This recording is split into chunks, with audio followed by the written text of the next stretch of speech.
Hello, everyone. This is JD Calderon, and this is Indy Comics Explained. And yet again, I brought another fantastic group of independent comic book creators. And my usual, here's this guy, has turned into this guy, but it's a bunch of guys. But this is one of the guys. What's up, everyone? My name is Jorge Medina. I'm here to talk about whatever it is we're going to be talking about today. So thank you for having me on, JD. Appreciate you, brother. Okay. Very nice, very nice. And our next guest is Mr. John Celestri. Hello, good evening, and happy holidays to you all.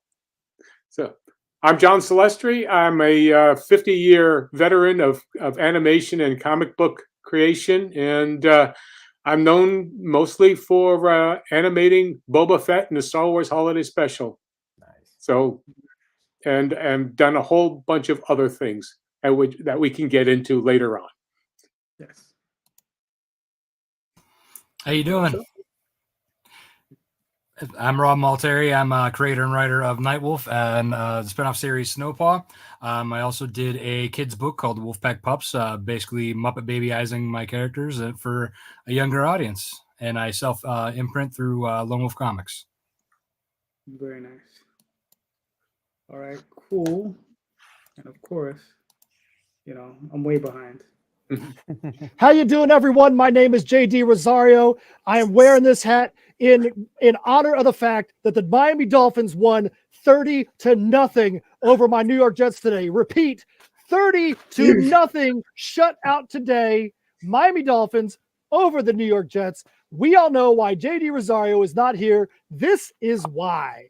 Ho, ho, ho. Merry Christmas to everybody except JD Rosario, who just got a whole bunch of coal in his stocking from the Jets. Anyways, my name is Matt Knowles. I'm from Insymmetry Creations. We have an all ages title, Misfits Clubhouse. It's going to be one of the things we'll be talking about tonight. Thanks for having me on, JD. Anytime, man. Anytime. And you know what? Just for that intro, it was worth it. What's up, y'all? It's Sam the Crazy Man Vera, host of Catch the Craze podcast, also artist vlogger on the Art of Samuel on YouTube, and independent comic book creator of There's an Alien in My Toilet, currently on Indiegogo. All right, cool. So I don't know what she's talking about. It's the upper right-hand quadrant there. Could be. So listen, it's like the title says at the top of the page, selling children's books in an unfriendly market. Is it possible? So we've all been on Kickstarter. All of us have sold either kid-friendly YA or kid-friendly book. Oh, wait a second, hold on. We have another panelist. Mm-hmm. Hey, everybody. Sorry I'm late. That's all right. Introduce yourself, please. Sorry. I'm Jason Dube, Scatter Comic Books, artist, writer, publisher. And I have a comic book that is a little bit different than my other mature reader comic books. So I guess that's why I'm here. Talk about younger readers for comic books. All right, cool. So just as you stepped in, I was just asking the question, we've all either sold kids books, YA books, kid-friendly young books on Kickstarter. We know how difficult it is, right? How much of a stretch it could be for us. So is it possible? Is it possible to go beyond what we've done? You understand? Do we feel there's a bigger market out there within? Let's just talk about the because there's obviously a bigger market, but within the crowdfunding sphere, are we not tapping into it? How can we tap into it? What can we do? That sort of thing, right? So I'm gonna start off. I usually start off. I don't know. Jason was the person who initially brought me the question. I don't think it's fair to ask him that first question. So Rob, I'm gonna pass it to you. Yeah. So I think it is. You guys all know it's hard. I mean, I on my last day funded, but the only reason I funded was because my dad had two friends who needed websites, and that's the negotiation that got us. Like they paid through the platform. That's how I got over. So otherwise, I wouldn't have funded. But I was, I think raised 60, or it may raise 6,000 just on fans alone. It's a tough go. I mean, it really is, compared to like going from like mature comics to, you know, to kids books. And I think that, like, you know, personally, just, you know, from my assumption and from what I've seen from other things, that, you know, Kickstarters for people who are buying for themselves. I mean, I don't really think people's going to Kickstarter to say, I'm going to get that for a Christmas present or a birthday present or for my kid who has no patience whatsoever to wait 6 months. So I really do. I think it's hard for, like, you know, parents to say, okay, I'm going to buy this for my kid and then have to wait on it. You know what I mean? It's just kind of like, I think Kickstarter for kids is a hard go. People are there to buy for themselves, and they're usually not buying kids' books for themselves. You know what I'm saying? So I think that there is an audience when you bring your audience. Kickstarter is, you know, it's the party venue. You got to bring the guests, right? So if you didn't do preliminary beforehand and building up your, you know, for most of us who have done adult books, right, we're teenage plus, right, where, you know, we built our audience around them, around, you know, adults. So, you know, starting over and doing a kids book is hard when you're like basically saying to the same people that you've built your audience around, say, hey, do you have kids? No? Oh, okay. You know what I mean? So that was my take on the whole thing. Gotcha. Matt, you've also done a young adults book. What are your thoughts? Yeah, so we do Misfits Clubhouse, which is signed on Scout Comics, and so there's already one issue, another anthology type book magazine that's got some Misfits Clubhouse in there, and they'll be we've crowdfunded twice, and there'll be one of those will be released through Scout this year, and then there'll be like a trade paperback that's going to go through distribution as well later on in the year. I think that there's a couple of things to respond to what Rob said to build on that. But I think the biggest thing when it comes to all ages is you have to first temper your expectations. Rob is a good example. His campaigns, as soon as he hits the button, you know, the money machine is in the corner, just printing out money for him on his normal campaigns. When you do an all ages campaign, you like Rob said, can't expect that you're going to have people going in there and just throwing money at you hand over fist. Because that's just not the way that most all ages titles go. Unless you've got super fans that are just going to buy everything you do at all times, no matter what it is. I think it all comes down to how you market it too. One of the ways for Misfits Clubhouse that we're able to, market for Misfits Clubhouse is we like to say it's like Saturday morning cartoons in comic form. That's the way that we write it. It's all like 8 to 10 page short stories. They're things that adults can pick up the issue and they can have just as much fun with it as a kid can. It's not something that is dumbed down to where only somebody that is like a new reader is understanding syllables and stuff like that. It's just like if you turned on the TV and you saw Bugs Bunny and Roadrunner, or you saw, you know, Fairly Odd Parents or something like that. It's designed so that the adults can have a way to be able to enjoy it as well. We have one story where the kids get trapped in a pinball machine and they have to play their way out. You know, as much as I do, that adults are probably going to have more nostalgia for that than a 10-year-old is. He's going to be, what's a pinball machine? Is it on my Nintendo Switch? Probably not. So I think it comes down to the way that you market it and the kind of things that you offer in there as well. But it is tough. It is tough. They are our two weakest performing campaigns were Misfits Clubhouse, but not because Misfits isn't a good title. It's just like Rob said, it's because of the demographic. People aren't up there looking for, I want to go buy this issue for little Sally. They think I want to go buy the 12 variant covers for myself. Yeah, right. That makes sense. Now, Sam, like you've been in it. You've been a dog in that race for a minute. So I mean, what are your thoughts, man? I mean, because you've been out there hustling and hustling and hustling. Yeah, what I find is that the people that buy my books prefer to get it directly at the conventions. They don't translate to Kickstarter. So I do extremely well with my all ages books at conventions. It's a fight. It's a dog fight all the way on a Kickstarter. And because Kickstarter basically it's comic book collectors that gravitate to there, and my audience is very diverse. And so normally the moms and the dads that are buying stuff for their kids or whatever, they're not on Kickstarter. And if they are, it's really for themselves, like Rob said earlier. It's really not, they're not thinking about the kid, they're thinking about themselves. I want to add to my collection. I like that artist, I like that writer, I like that concept. So it's unless you have the marketing behind you, or you have the name behind you, or that fan base that's going to gravitate. But I was talking to George about this. I think there's over 24 people just in Texas alone that will only follow me at a comic book store when I'm doing a book signing, or at a convention to get the next book, because they won't go to Kickstarter no matter what I do. All right, fair. John? Well, I've done Saturday morning cartoons for a living, and one of the things that you used to have was you didn't have to have a cable, cable subscription to actually see cartoons and comic books and things of that sort.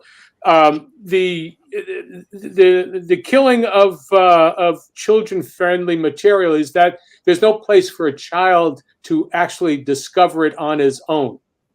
That's how I learned, and you probably all learned the same thing. But I probably, as a 6 or 7 year old going into a candy store, I can pick up a comic book and say, "Oh, Casper," or whatever, or that looks cool. I could go and pick it up and say, "Mom, $10, 10 cents, not $10, but 10 cents." Yeah. Now it's $10. Now it's $10. But I'm just saying is I can go and pick it up, and I can at least say, "Mom, if you buy me this comic book, I'll never ask you for another comic book again." You play the fiddle or whatever it is, right? The thing about it is that there's no place. And then for watching cartoons, you could watch Saturday morning cartoons, and it didn't cost you anything. You turned on it was over the airwaves, so you had that, and you had 3 networks, and you had 20 different shows, in an afternoon or in the morning that you could watch.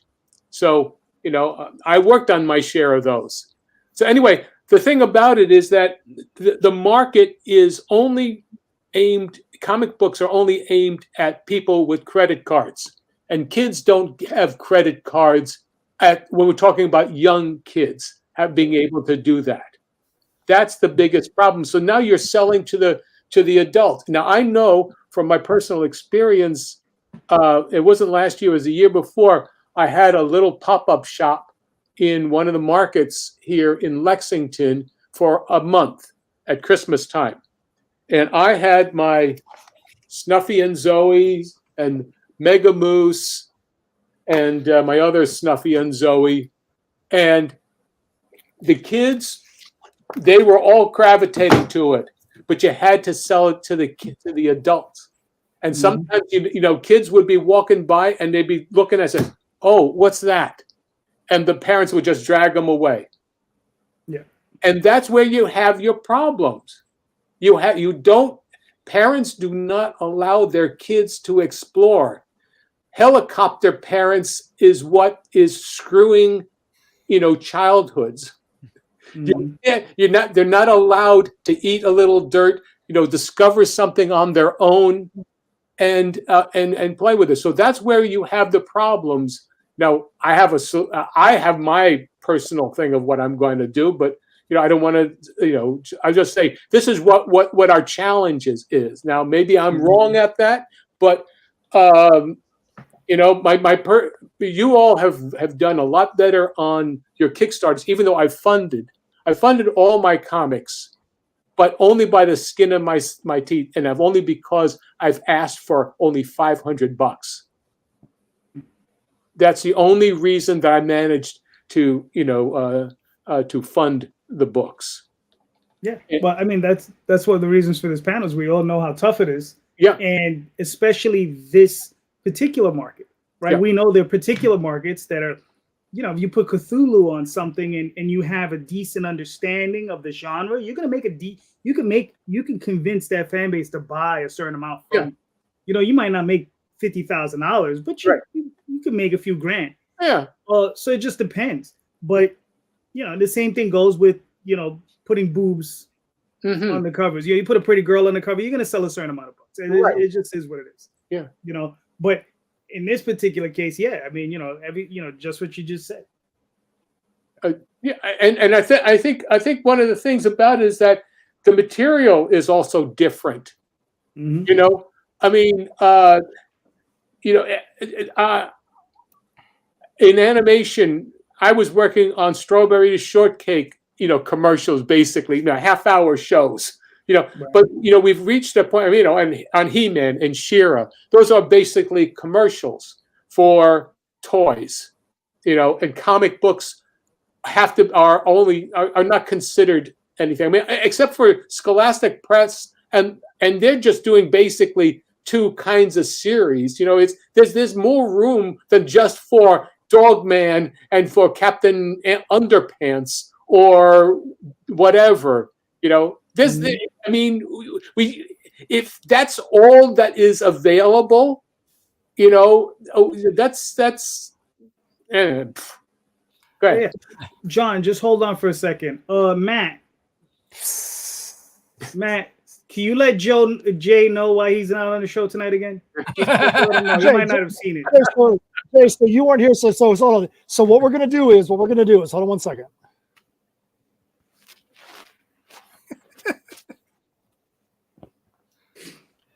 It's an instant replay of what happened earlier in the night. This is Howard Cosell from the Miami Dolphins crushing defeat of the New York Jets, 30-0. JD Rosario and every single New York Jets fan just got a lump of coal in their stocking by the name of Zach Wilson. What a terrible quarterback. Get him into retirement. Thank you very much. Nice. Oh.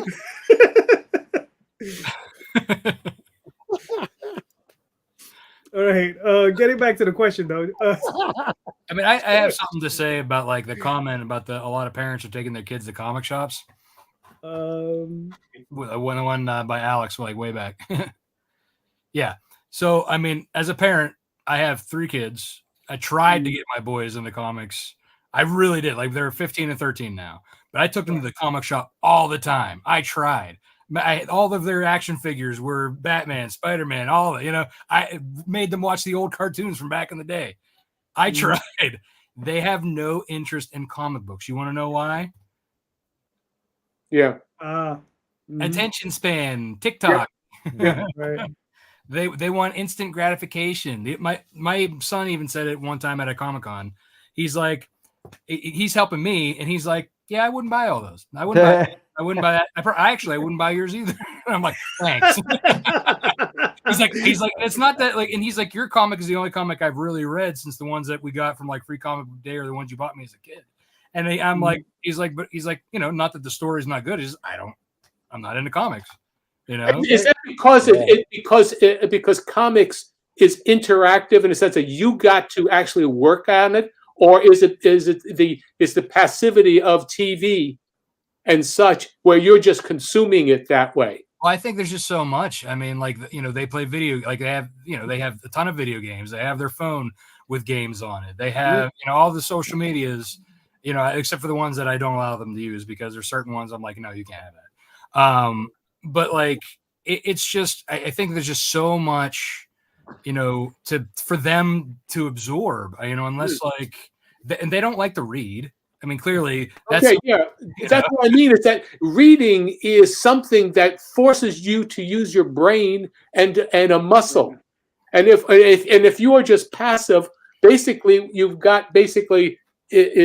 just absorbing stuff, but you're not generating stuff. You got to lift. Well, it's funny too, because like my oldest, especially, speaking because he's more like me as far as like, he loves history. Mm-hmm. Like he loves and he's very intelligent.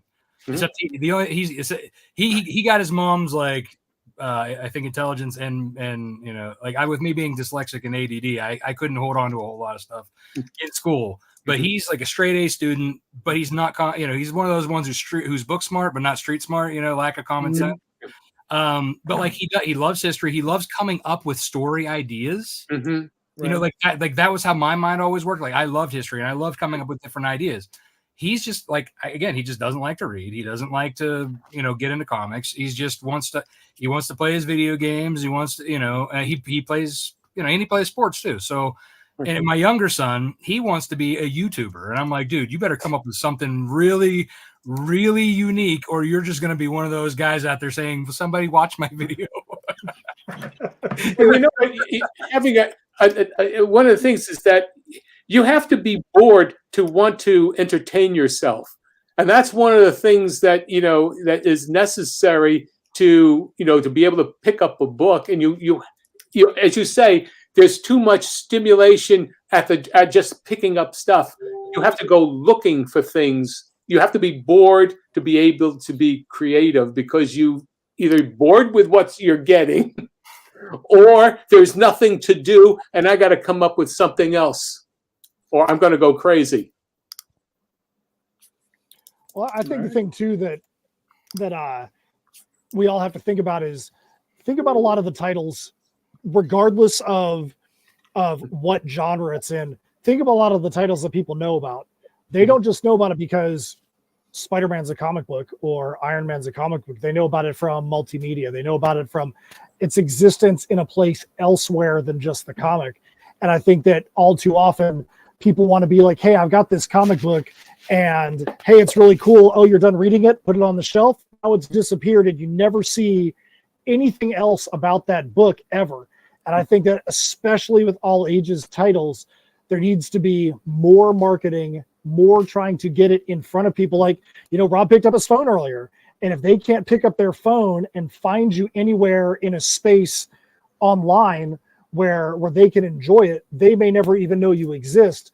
Mm-hmm. And the parent may not take the chance on it in a physical purchase realm. So I think that that's something that we all kind of have to look towards in the future. That's something we're going to try and do a better job of with Misfits Clubhouse, is trying to find ways to get it in front of people where they don't have to go to a Kickstarter or to a store that carries Scout Comics to pick it up, or they can get it in more accessible places online. I think too that what's funny is like you get kids who prefer like manga over comics too, which is interesting to me. Like most of them are black and white and have that reverse reading kind of thing to it. Yeah. So that's another thing that plays into it too, and they can get that in mass quantities, in bulk. Like their books are like this thick, and you can go to Barnes and Noble or somewhere online and get the whole collection.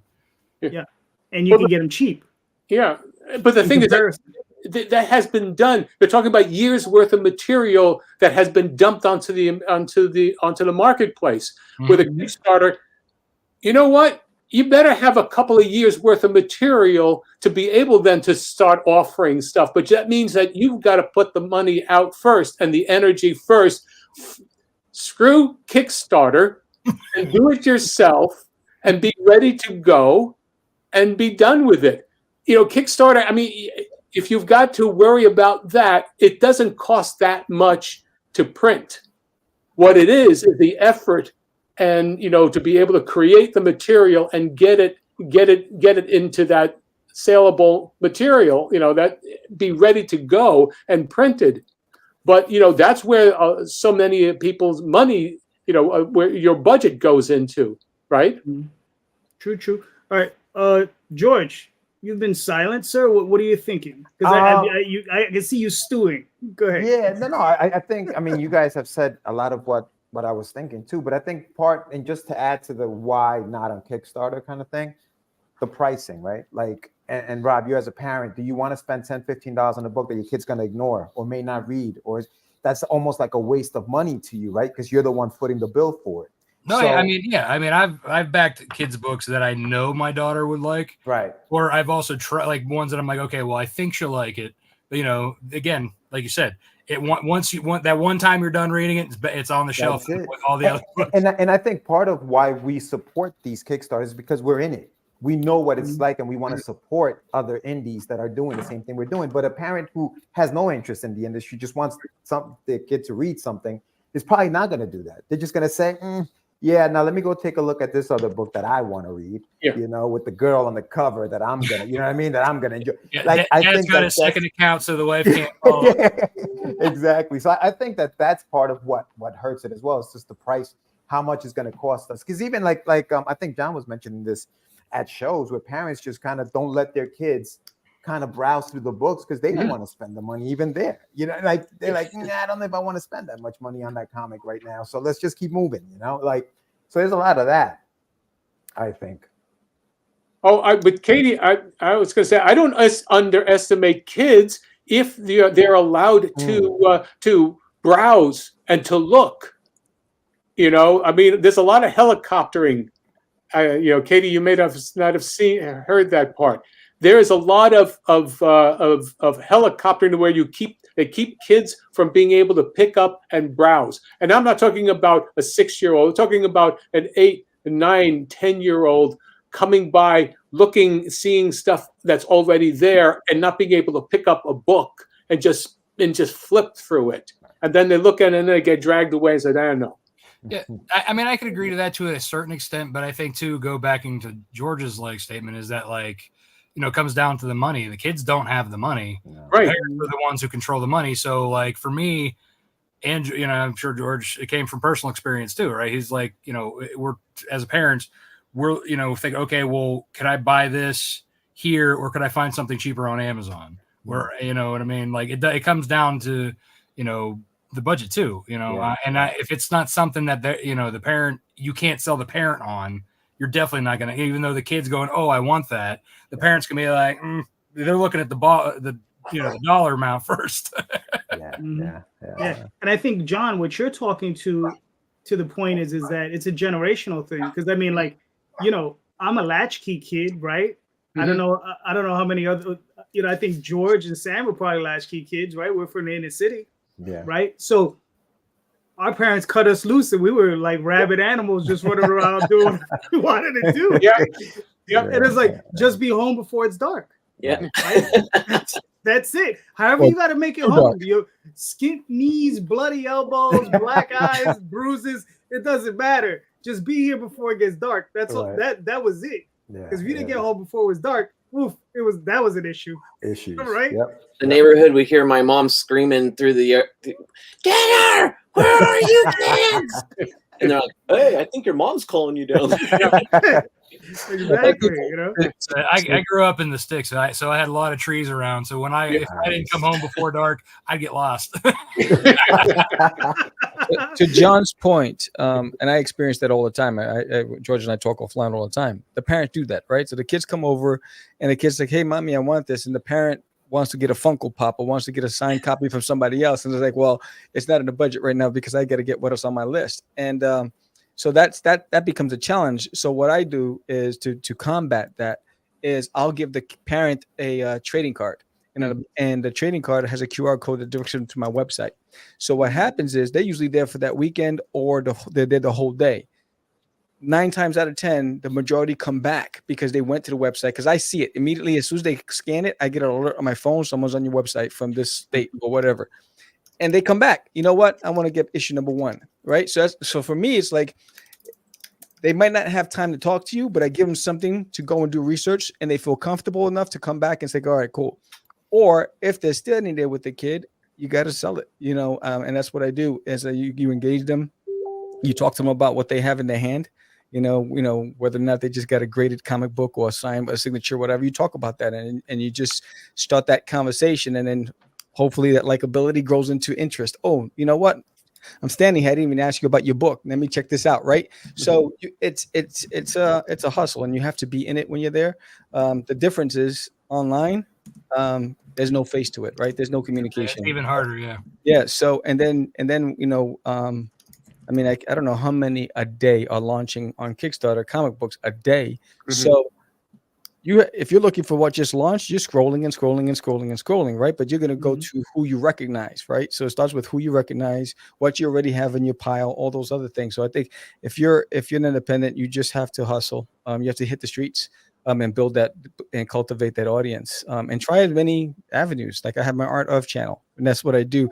Is I've cultivated an audience there, and now I'm trying to convert them into buyers, right? And so little by little, I'm getting each week, but it's a grind. You just have to hustle.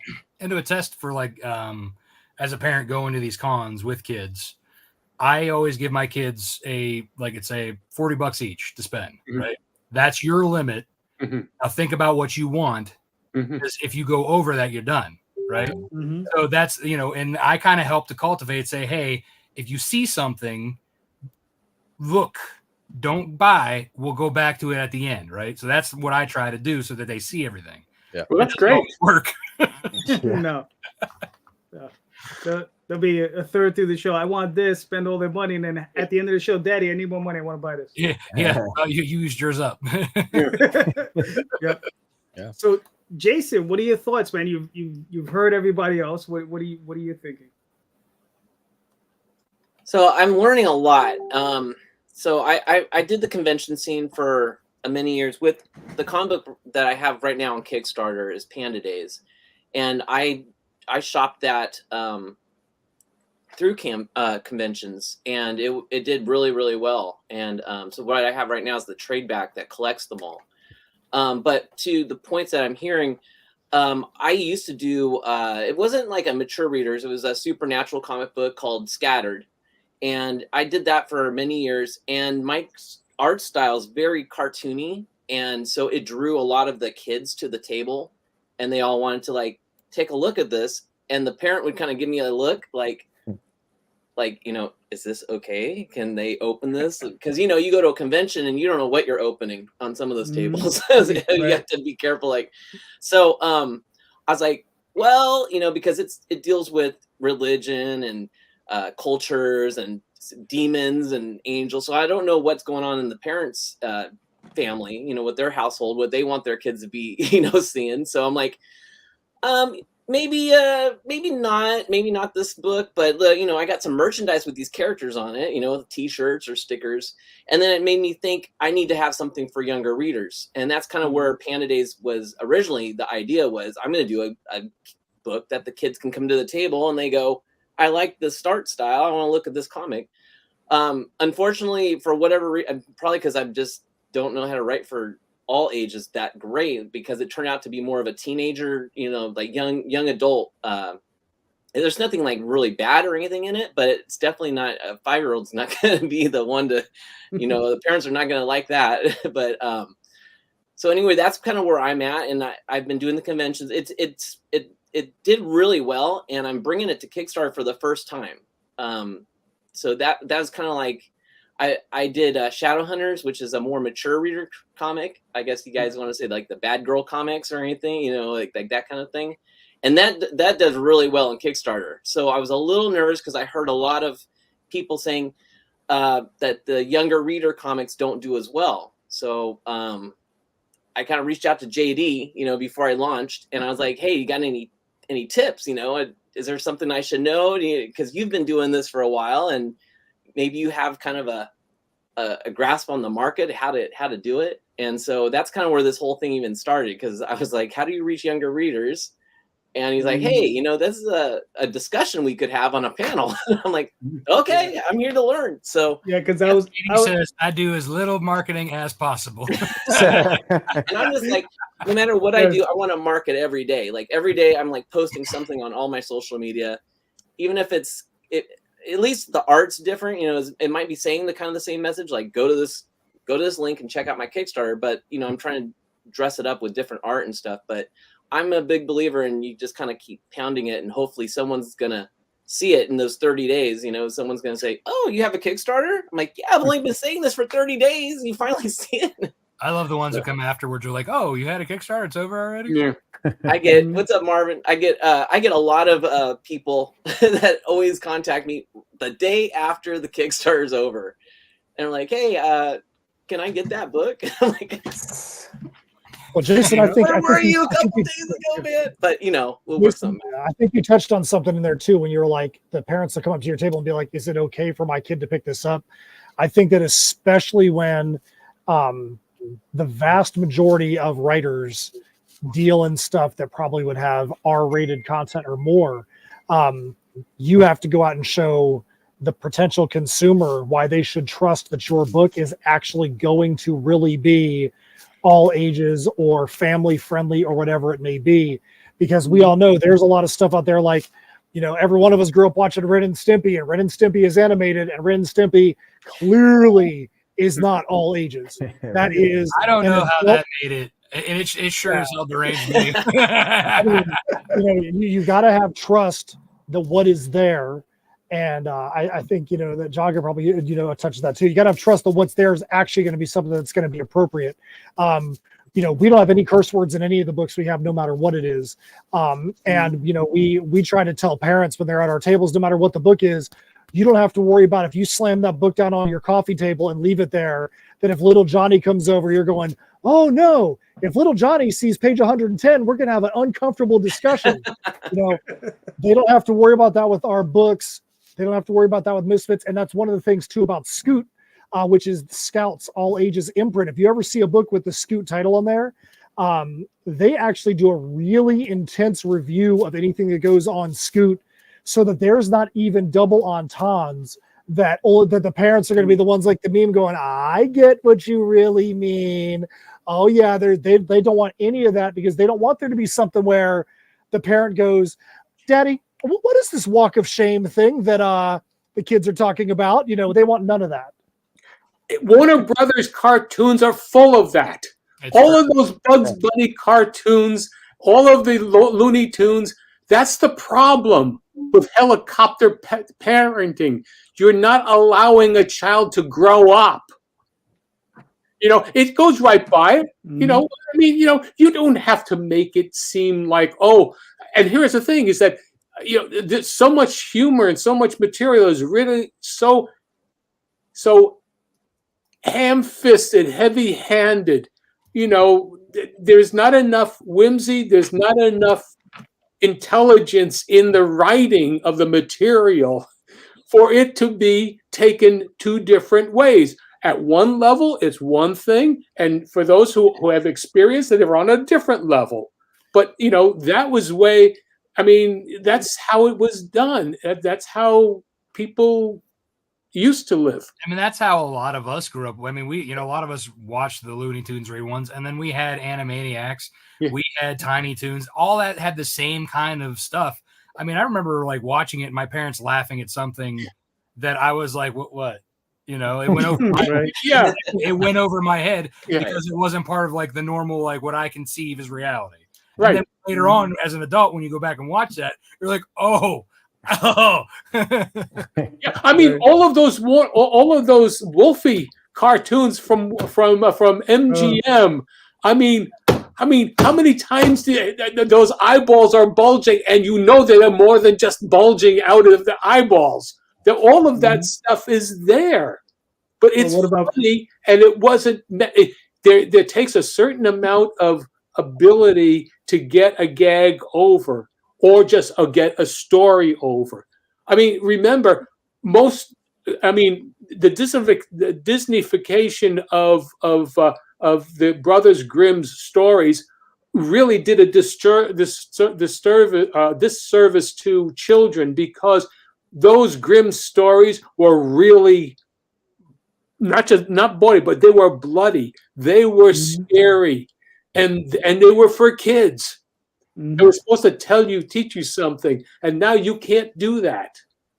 Yeah. Well, they were truly grim, and let us not forget Pepe Le Pew. Oh yes, that's right. Oh yes. Right. Let's not forget Pepe Le Pew. Yep. Absolutely. For myself on this subject, I don't even. It's weird. Like the Oswald Chronicles, a lot of people see it and they're like, "Oh, that's cute and fuzzy," and then they read it and they're like, "Oh no, that's not exactly what that is." Right? Because it's not meant for kids, but. I've always tell everyone, if your kids can watch Lord of the Rings, the movies, it's pretty much on that level. So it's not like there's no foul language and there's no sex involved or anything like that. But it's pretty much on that maturity level. If you can jive with that, you can move along with the rest of it. So I don't know. The market is tough, and I do think there is a market there, but you got to really work it. And you got to build that audience and cultivate that audience, and that's the tough part. And I think it's like Sam says, you got to get into you have to be, I personally don't. If I can avoid going to shows, I will.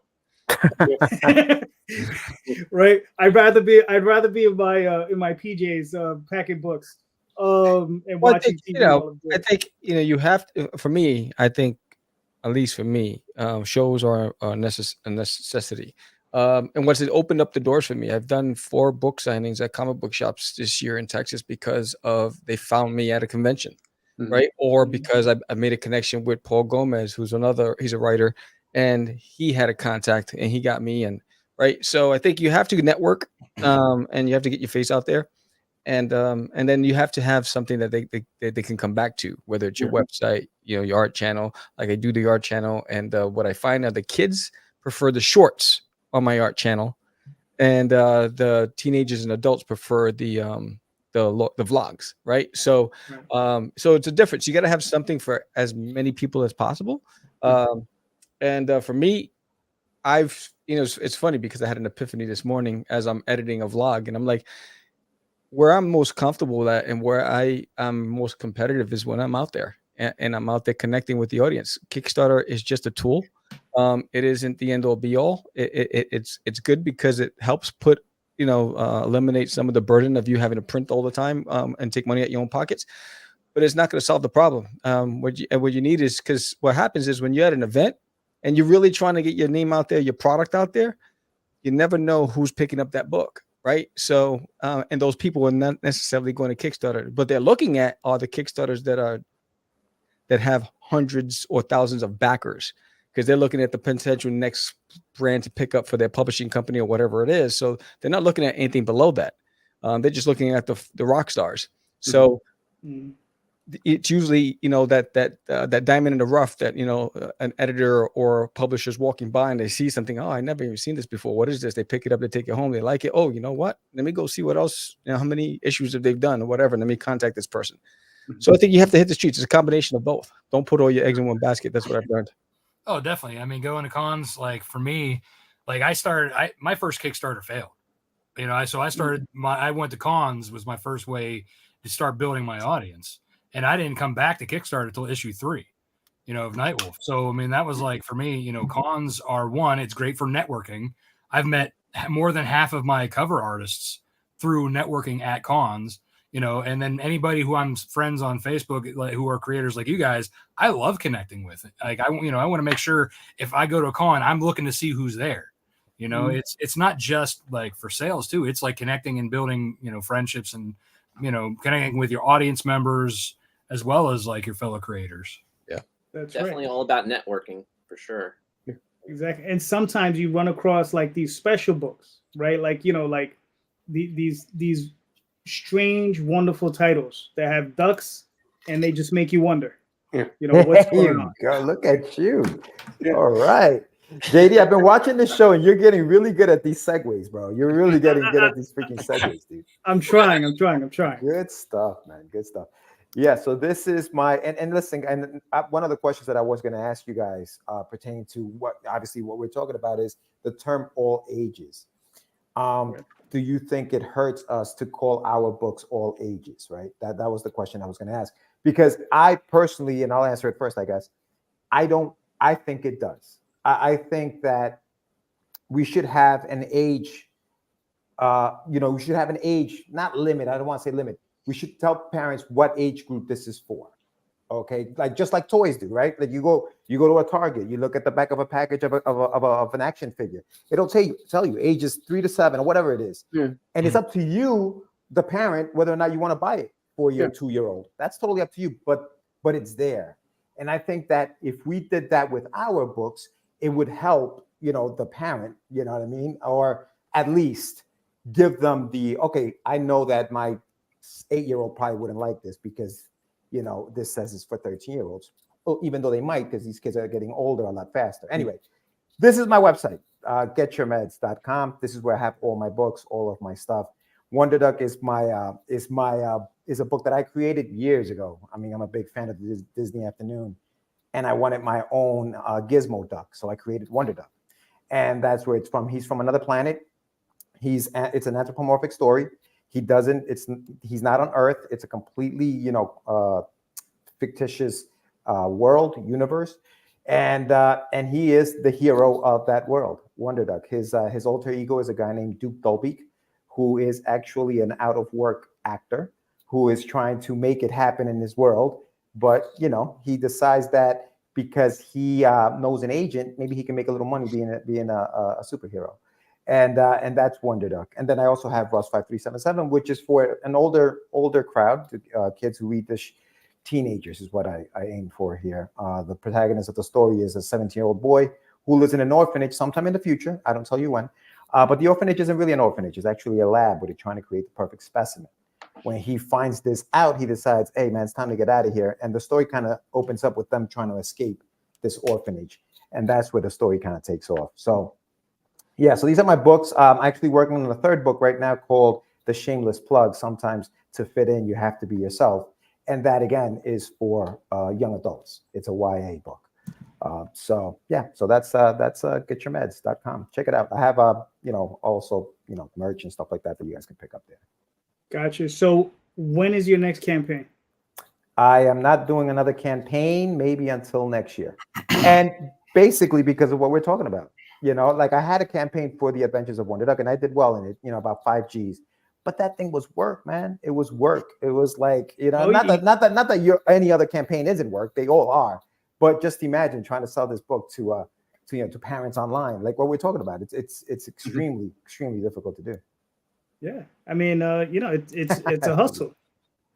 Right. It is. It is. Yeah. It's a hustle. It's a grind. It's all especially when you're doing. I mean, Rob, you got to where you got to with your book, and it took you a while to get there. Oh yeah, right? It was definitely a building process. I mean, it's that's all it is the more you do, the more you come back, the more readers and like between cons, Kickstarters, that's how I was building up my email list, and that's, I'm priming the pump when I go live, they're there, first day is my biggest day, the whole campaign. I mean, that's usually how it rolls for me anyway. All right, cool. I mean, listen, and let's bring on the Boba Fett master himself, John. All right, where's your? There you go. Yeah. Yeah. I have a what I'm doing now is using. I mean, I realized that, and this is about a year ago. I got invited to a Star Wars collectors convention in Ontario, and this was it. I got invited last year, and it wasn't until like August that they actually had it. So I was there, and I realized that basically my entree into a group is basically my name and what I did with Boba Fett in the holiday special. I says I'm the only one who has done this character.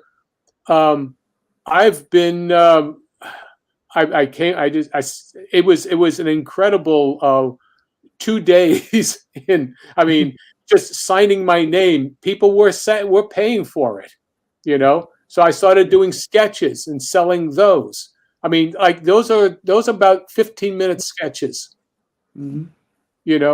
and signed, and I mean they're paying the dollars for that. The book is $39.95. They're paying for it. It's a trade paperback, and they do the prints. They look at that. They'll still autograph those prints from the holiday special. And so basically what I'm doing now is I'm taking what my name, and then I'm going to start introducing the my various comics to them, because they all sign up. I mean, they're all when they order directly online, they have the option of signing on for my newsletter. And so I'm going to start introducing. I'm up to about 240 subscribers. So these are the people who have paid for my book. I've not paid for their names. Mm-hmm. They asked to do this. So if they have money for kids, I'll put something. I've got my the Fire Fist Angel books, but I've also have. If you scroll down, you'll see a little further on is the Mega Moose. There's Mega Moose, and I'll also put in Snuffy and Zoe, as a comic. But what I'm also doing is I've started putting Bloodwing Angel onto I don't know if you're familiar with a Drunken Duck webcomic.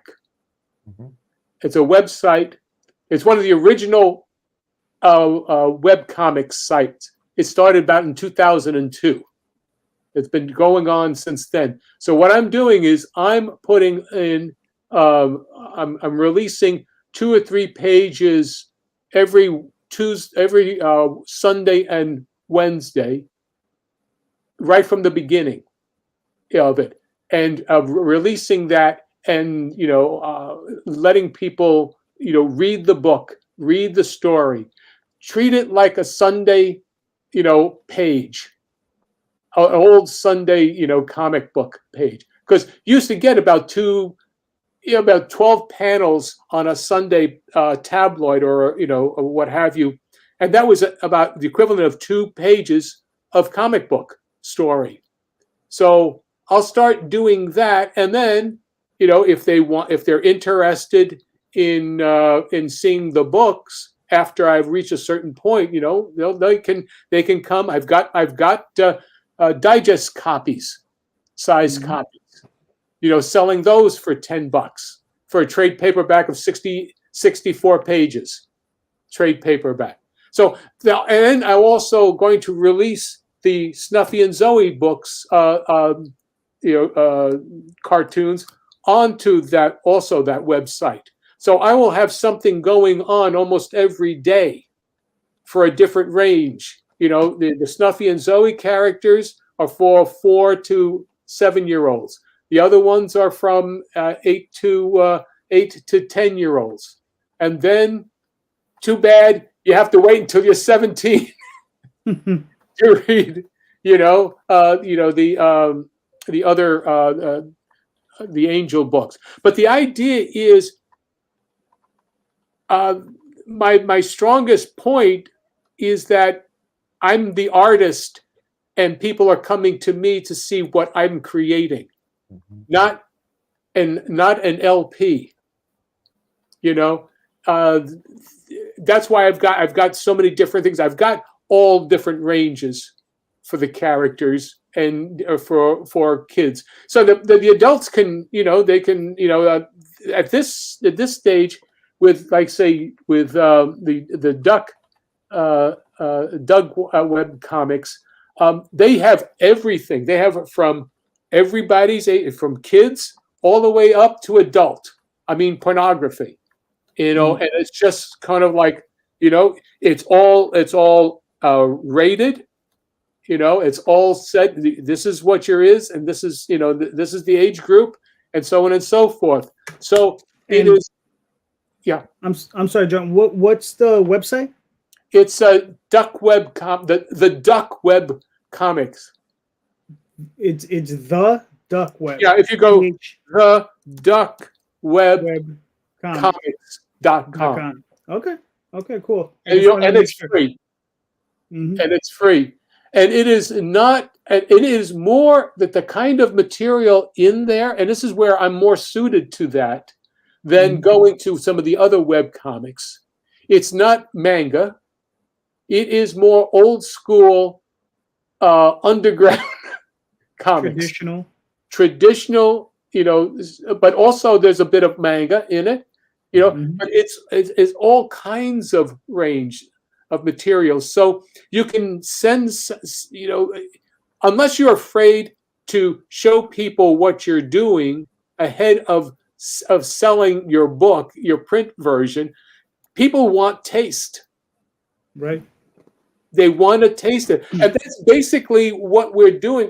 It's kind of like, it's the comic book equivalent of old AM FM radio where they got the people got radio, got to hear the song for free, and then decide when they want to go buy themselves a physical copy of it. You know, Mm-hmm. and so No, I got you. So anyway, that's my plan of action for the next 10 years. Nice. Yeah. All right, cool. So, what am I doing here? There we go. Mhm. There we go. So like this is what happens. See, if Jay was here, he'd already start busting my chops. You know. But it's nighttime. It's nighttime, and we got wolves. So Rob, Yo. what do we got here, sir? So this is my pre-order page through BackerKit. So my campaign ended the end of November, and I just got this up last week when I sent out my fulfillment reward surveys through BackerKit. So I also put up a pre-order for anybody who missed the campaign. They can go and get the new issues, or if they want to add back issues, I also have a bunch of merch and stuff on there. That, And how yeah, go ahead. how long is this gonna be up for everyone? So this one will be up through until I'm done with fulfillment. So I'm planning end of February is when I'm hoping to get through, depending on printer, because that's always what dictates when books go out the door. So planning for end of February, then this will cut off, and then I'll put it on my regular website where they always live now. So if you go to like lonewolfcomics.com, you can get any back issue now. Gotcha. Let me ask you a question. Have you found that your printer has been giving you longer turn times? I think it depends on time of year and how busy they are. My my issue 7 actually was a nightmare because the first set of books they sent me, they were sticking together. They didn't have enough time for the ink to dry. So when I opened the books, it was peeling the ink off. So then they had to resend me again. And the second ones came in the same way. So it took them 3 tries to get me my books. And that kind of, I was not happy with that. You're printing offset? Yes.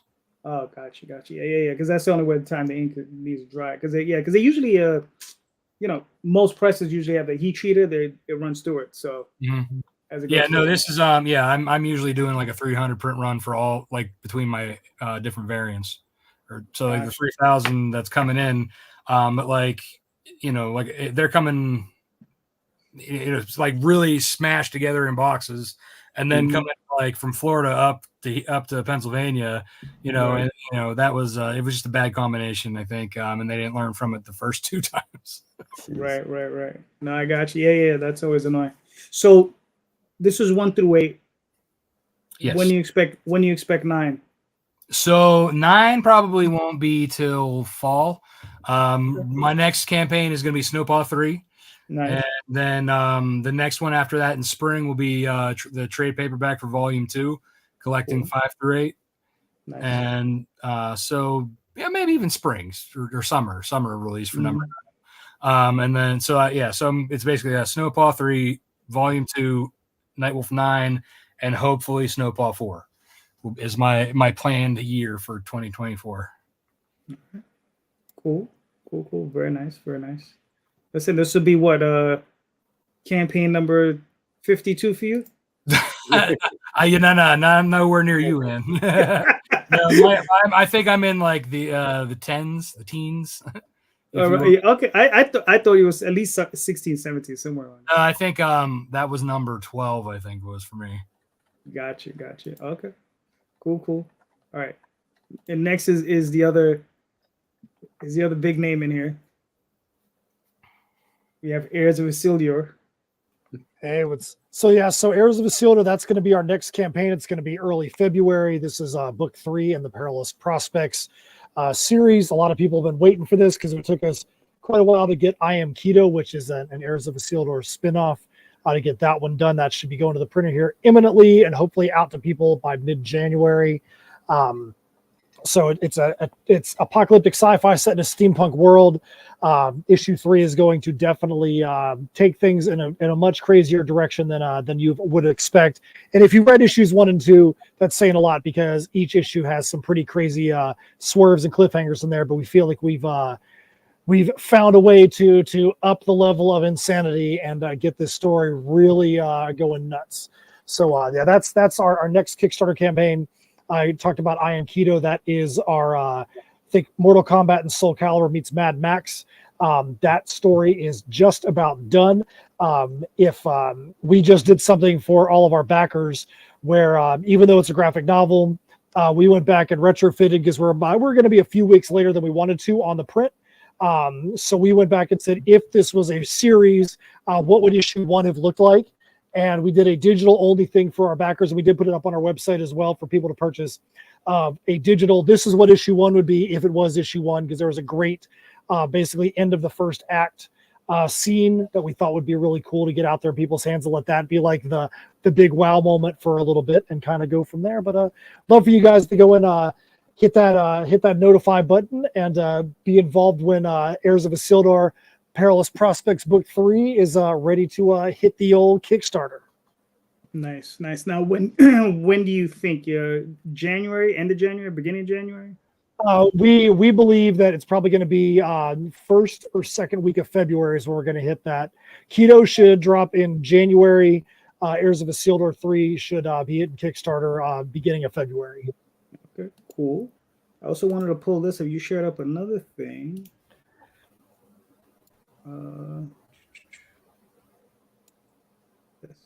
So what's this?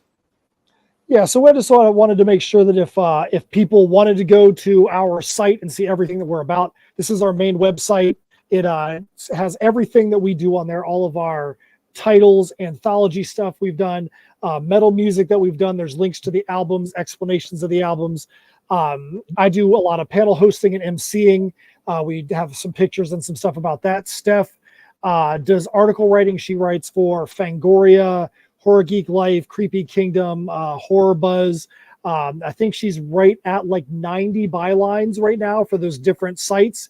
There's a page in there that's got all of the different links to all the articles she's ever written.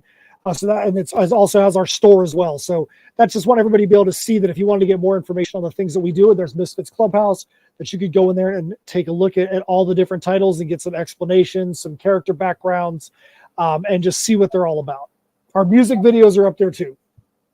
Nice. Very cool. I like the guy with the axe and the beer belly next to Misfits Clubhouse. Hey, that's Benedict. He's an executioner who's trying to get out of the family business. What can you do, man? What can you do?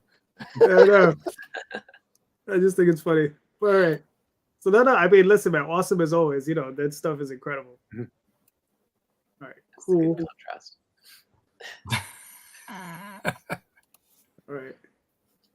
Now, talking about contrast, here we go, Jason.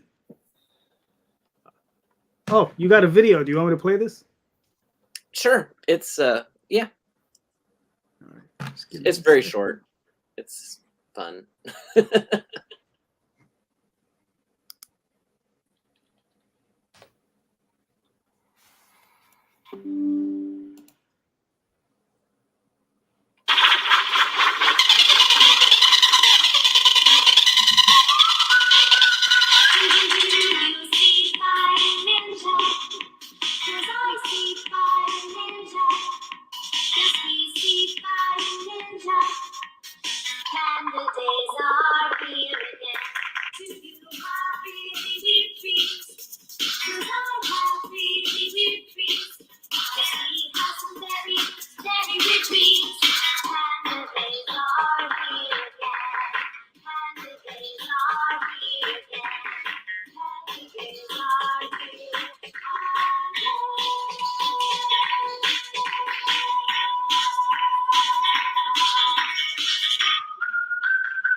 Yeah, that's it.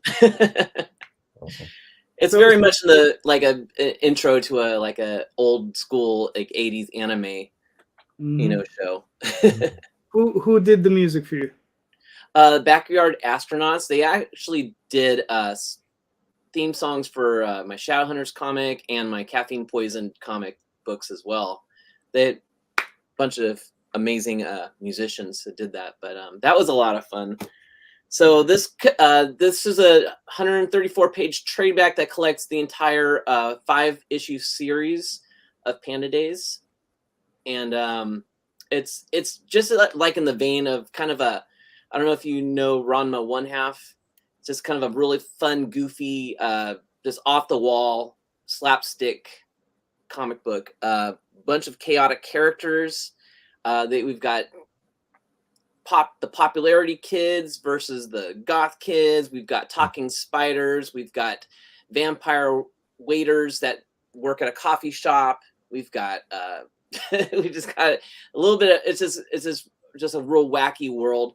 Imaginary ninjas that no one can see but the main characters. We've got pandas, of course, and good versus evil, dogs and cats. Never mind.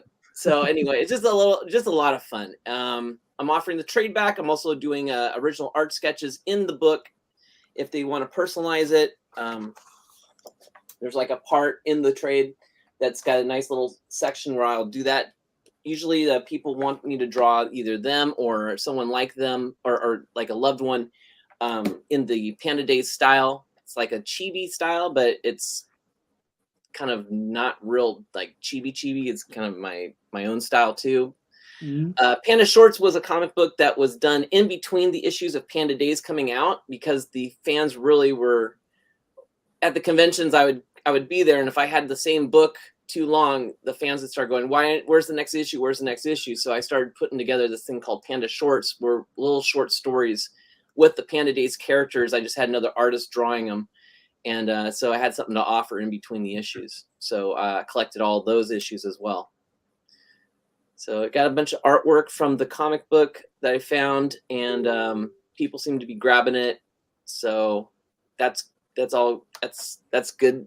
I like when I'm selling stuff, especially artwork. And yeah, that's kind of it in a nutshell. I didn't really know what to expect going into this. It was mostly just to put it out there, just to kind of see and hopefully reach out to new fans. I've been doing Kickstarters with Shadowhunters and other supernatural, more mature reader comics. So this was my first venture into showing some of my other works. So that was one of the reasons I reached out to you, JD, because I was like, so my market's not really, this is not, my typical market. What is there anything I need to do to kind of, either bring them over to this to check it out? If they're fans of my artwork, that this is definitely something that they might check out, or, is this a completely different market altogether that I'm basically going to just have to start over from scratch with as Rob was saying, you have to build up your market. So, and my convention market isn't over on Kickstarter, for the most part. Yeah. I mean, listen, when I remember when I got the direct message, I was just like, I don't want to blow up my thumbs answering you, because it would have taken paragraphs. I would have been like, all right, that's why I said, let's talk about it. Because this is a detailed conversation. I'm like, oh. Right, exactly. It's one of those things where it's like, okay, it's detailed. I was kind of hoping you'd say, well, I got this list here, just hit this and you'll be good. Not quite that easy.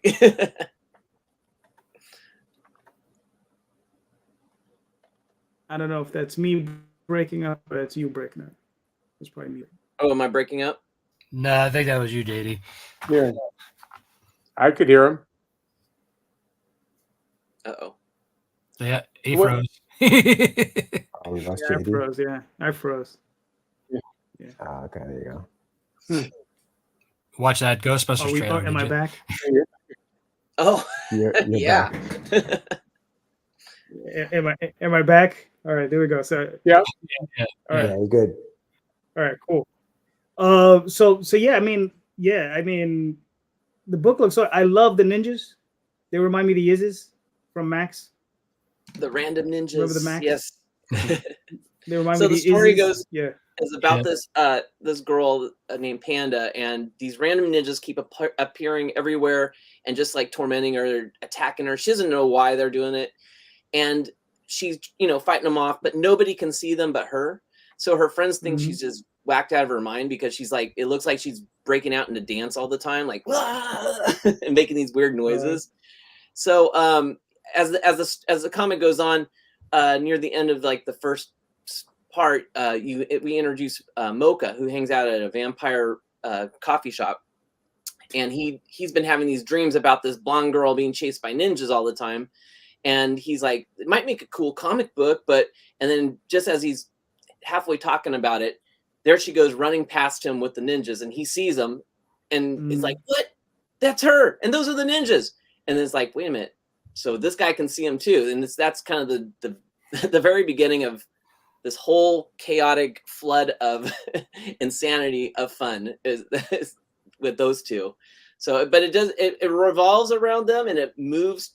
The comic book story moves with them, but really it revolves around all these other characters as well. And it's just you start getting your favorites and kind of watching them, go through the storyline as well. So, I mean, listen, man, it looks awesome. I mean, you've already funded. You got 10 more years to go. I mean, and this just goes to show you, it looks like an incredible book that deserves way more support than it's gotten. You're doing okay for yourself, but I mean, this book is awesome, man. I mean, and it's thank you. It's one of those things where it's just like, it's a shame, the things we have to do. We have to put. You should have put her fighting Cthulhu. One thing I'm doing to try to make. Well, this is kind of what I'm doing now with all my campaigns, but I started doing it with the last one. Every week I do a live stream drawing show, right? And I do a raffle for if a physical backer back the campaign, I pull out 3 of the numbers, and then I raffle. I basically find like some of the old out of print comics and drawing or original arts and stuff. So I'm rewarding the physical backers each week with some extra content that I can throw into their package. So I'm trying to keep that energy, because I always remember, even with the campaigns that do really well, everyone always talks about how there's like a drop off, like there's an energy drop off. Like, how do you put the excitement back into your campaign throughout the whole thing? And so I'm hoping that maybe this is one way to kind of keep the excitement level going every week. Yeah, make the campaign 14 days. This one's 20, so I'm trying a little bit instead of 30. So I usually do 20, 21. I go from like a Wednesday to another, like 3 weeks later Wednesday. I mean, no matter what, it's like exactly. So now, has anyone done like 14-day campaigns? Is it? No. Do you just have? My last one, I think I did 18 days, and I did all right. I did pretty much on average what I normally do in any of my campaigns. So I did. Was there a drop at all or no? Well, I mean, there's a lull in the middle. There's still a lull. There's always going to be a lull, whether it's a longer one or not. Yeah, if you have a 5-day campaign, maybe no. 2 days. You have 2 days to get it. My last one, I think I did. It was a 21-day one, and it's still, I barely got it by the skin of my teeth, and that was so. It really depends on what kind of audience you're able to bring to Kickstarter, because Kickstarter does not give a shit about helping people unless you are really, really big named. Because I didn't see it. My stuff got buried. It got buried all the way down, and there's no real. I mean, there's no way for potential supporters to even see what kind of material you're doing. Now, what month did you do it in? Was it September? Yeah, it was September. Yeah, it was September. It was September, yeah, because I know September going into October was really heavy. There's around 300 campaigns. Yeah, in October. And also, not only that, like, and JD, you touched on this a couple of times, and so did Daphne, and on her show about the the suggested campaigns that Kickstarter keeps Right. pushing out, unless Mhm. you thumb down, like, a lot of like the not safe for work ones. That's what they're showing. Because that's what they're making their money on. Yeah. That's exactly, and that's the stuff they're pushing. Is like you said, You that's what have they're to making. curate your own interests, and unfortunately, that means your audience does too.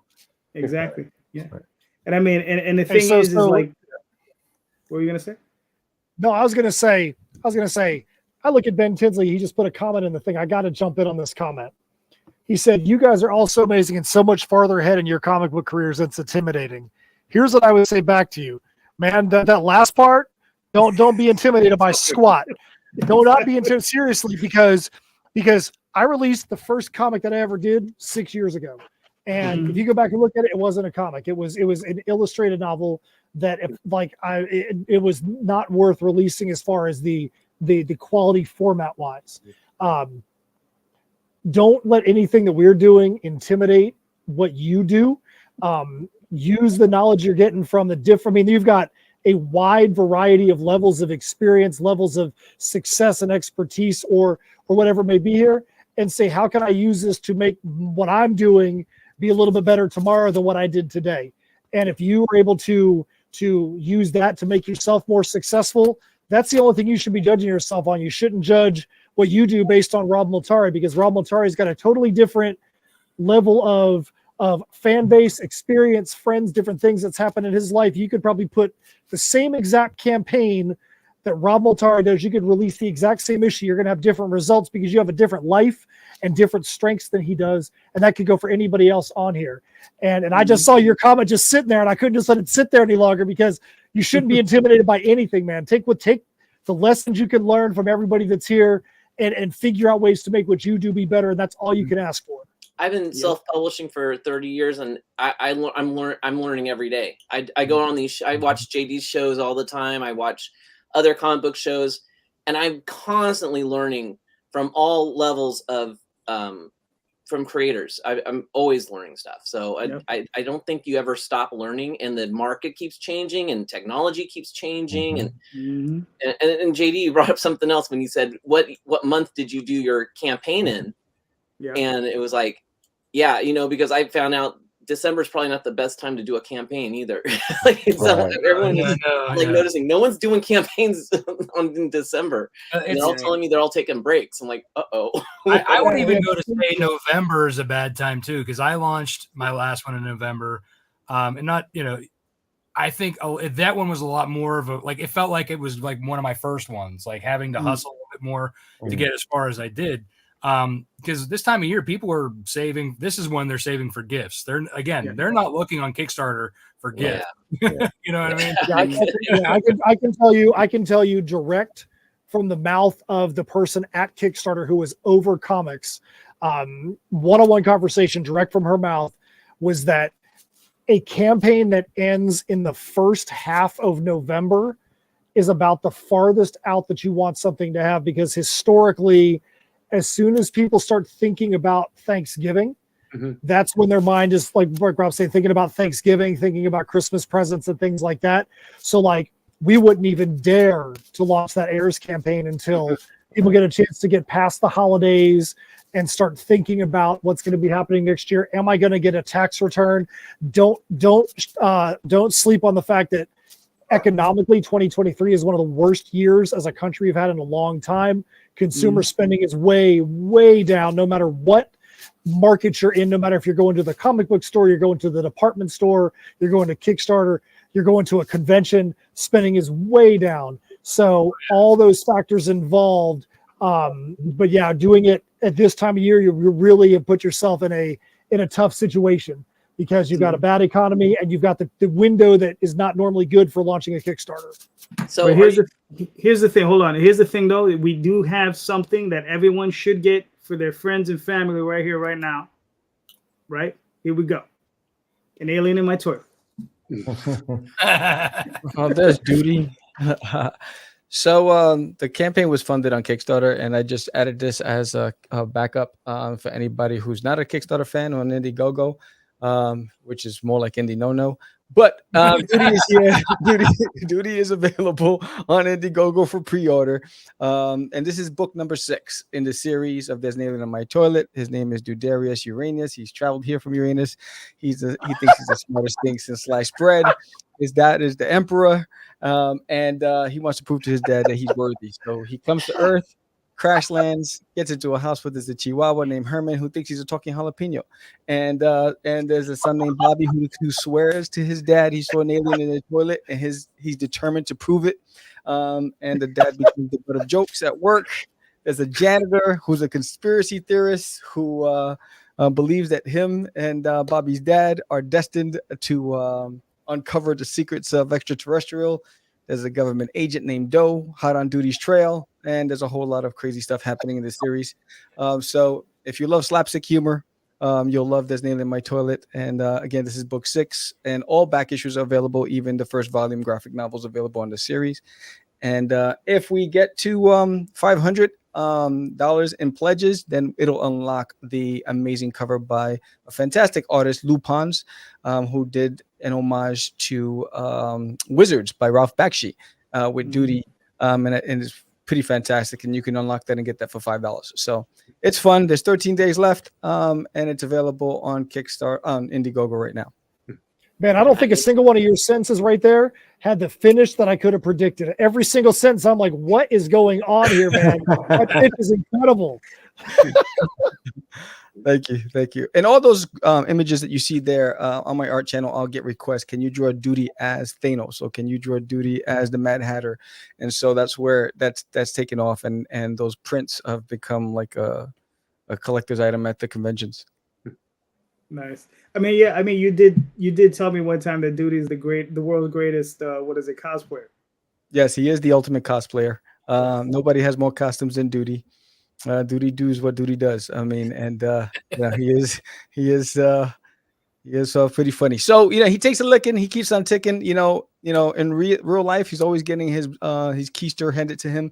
But then in his dream state, he imagines himself greater than, bigger than life, and he takes on all these different personas in his dream. So in issue number 2, he got attacked by ants, and then he became a samurai in his dream, and the ants were ninja, and he defeats the ninja. So in every episode, there's a dream sequence because Duty's always getting knocked out in the comics, and so he has time to dream a little bit.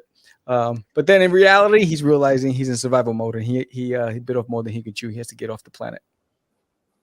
Nice. Right. So now, obviously, this is on Indiegogo, and this is your backup campaign. You've already funded on Kickstarter. So I mean, obviously, the challenges. Like, what are the biggest challenges you see going on here with this platform? On Indiegogo? I mean, I'm just basically dead as at the doorstop. Two things. Number one, I haven't been as aggressive promoted on Indiegogo as I was on Kickstarter because of work, and work has me traveling a lot. And but at the same time, even with I do my live art streams. I post on all social medias. It's on my website. It's everywhere. But it's 10 times harder for me on Indiegogo than it is on Kickstarter. Kickstarter, I've always funded, knock on wood, every single campaign.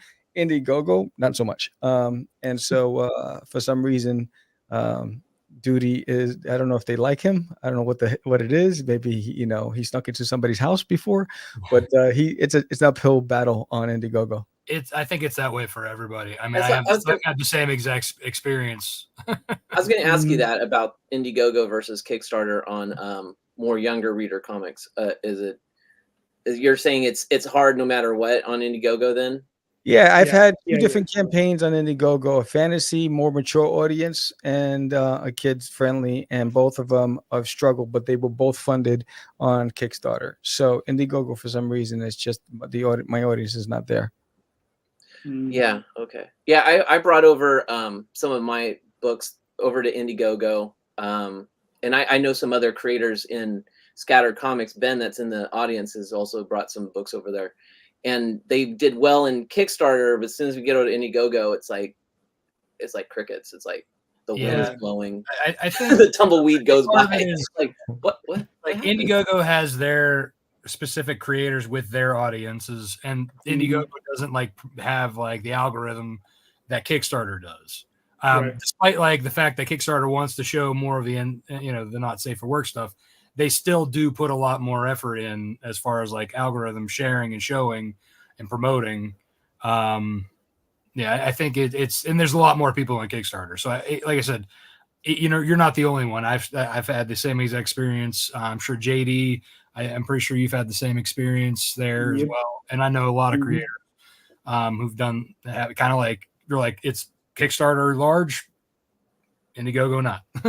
Yeah, I mean, I like that they have the thing where if you don't meet your goal, you can still keep the money. The flexible campaigns, that's good.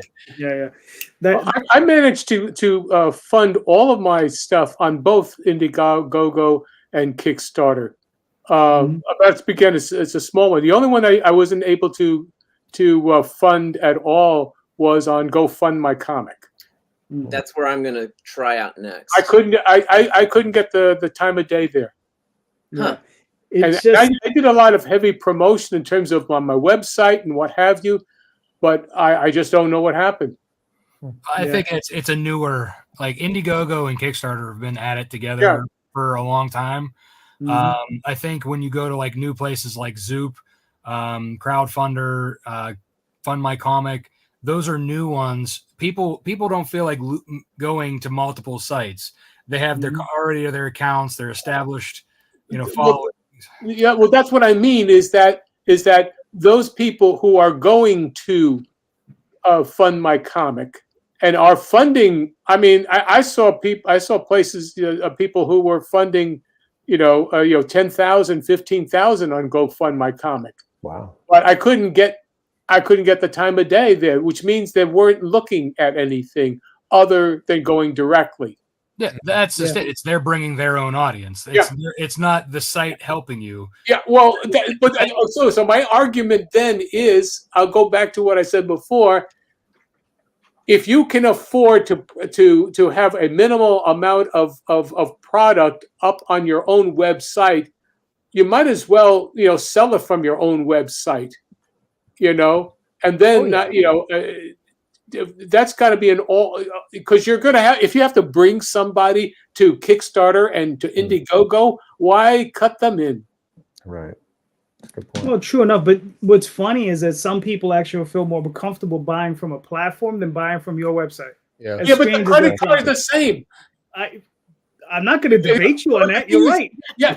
What I'm saying is that then you have to have. Is it a trust thing? Is the fact of the matter is that you have a book that you're promising to fund in 6 months from now and come back, whereas you have something that you could get out in the mail in a week or two. I don't think it's a trust on you as much as look for perfect example. Not Kickstarter, not Indiegogo. Yeah. How many people shop on Amazon, but they're actually buying from a small person, putting basically doing the same stuff we are out of their house, mailing it in the mail, and they just call themselves a shop. Yeah. You know what I mean? They don't have a physical store, but they have an Amazon shop because they can't sell things on their website because they're a small business who don't have the security to protect people's credit cards. Right. Yeah, and it's just how people feel more comfortable. That's all that is. Yeah. Well, the thing is that, for example, I go out of using Square. That is, you go through that whole system, and there, the Square is actually, they're secured. And that's just it. A lot of small businesses use Square. I use Square. I use PayPal on my website. It's again, people trust the monsters that everybody else uses. Yeah, right. Versus the small guys. Yeah. The thing is, it's all about popularity and who you know or what you know, right? It's the thing about, if you know it, you trust it, right? For some reason, we've grown out of not trusting. If we don't know it, we don't trust it, and we don't want to get involved with it, right? It's that whole stranger danger thing. I don't know. It's very weird. Right? So look, Oswald Chronicles is returning as always, right? So I think in about I should be getting my books within this week for my last campaign. Actually, I have them delivered by the end of the week. And in the following week, I'll be launching this campaign, issues 1 through 6. of I Was There and I Remember, where Oswald is in Dream and he talks about his marriage and the various wars that he goes through while he's in Dream. Not necessarily with his wife, but with someone else. There you go. That's coming up. All right, so gentlemen, I'll open it up to the floor. Anybody got a question? I got something that's if you're not in Florida, you probably haven't seen this, but I think it's a topic of conversation. So Good. MegaCon, which is one of the two biggest conventions in the Southeast to DragonCon, a couple days ago released their prices for parking for vendors at the show. $40 a day pre-sale for exhibitors to park at the Orlando Convention Center for a 4-day show. So if you pre-sale buy your parking, you can get your parking for the low price of $160 for the event, on top of your hotel fee, on top of your table fee or your booth fee or whatever it is. And that's only if you get it pre-sale. Imagine if you don't, you're probably paying $200. JD, I'm going to throw it at you. What would you say? What would you say, JD, to a showrunner if they said, hey, you're going to be here and now we're going to hit you with $160 just to park your vehicle outdoors at our show? What would you say to them, JD Calderon? I would be like, well, I'll be at Disney World. You can call me over there because I will not be at your show. Yeah. Because I'd rather spend my money having a good time at the parks than paying that extra $160 just to park at your show. Yeah. So I mean, I would never do that. I would be like, it's ridiculous. Because the thing is all that should be baked into your table costs. They should have already baked that in to your table costs, and they should have negotiated a better price for you guys. Because $40 a day is ridiculous.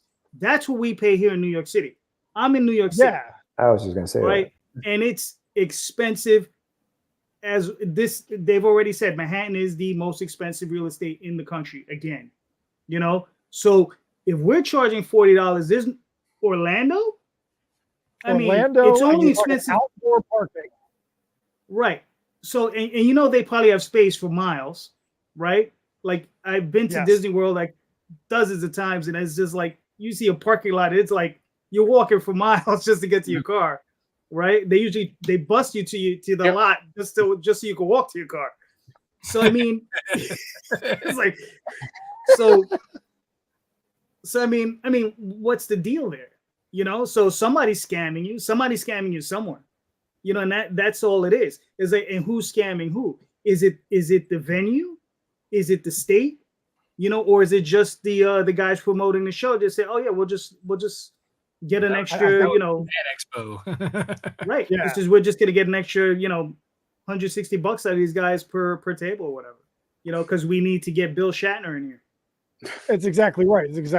I mean, I don't know about you guys. Well, what do you guys else think? If you if a venue tried to tell you that this is what you're going to pay on top of the $600 or $700 you paid for an Artist Alley table or $1,200 for a booth, what would you think about being stuck with that? And again, that's just the exhibitors. Who knows what it's going to charge, what it's going to cost for a normal attendee?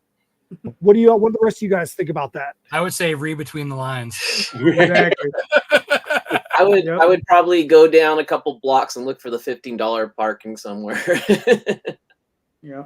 I mean, Fan Expo did that here in Dallas. The first year I got here, I think the booth was like $300 for an Artist Alley table. They jacked up the price like $475 the next year, and there was no AC, and you have to pay for parking. So I decided to do Superhero Comic Con, which is Space Con in San Antonio, Texas, which is like $50 less, but I got free parking and I have a booth. I have a 10x10 space.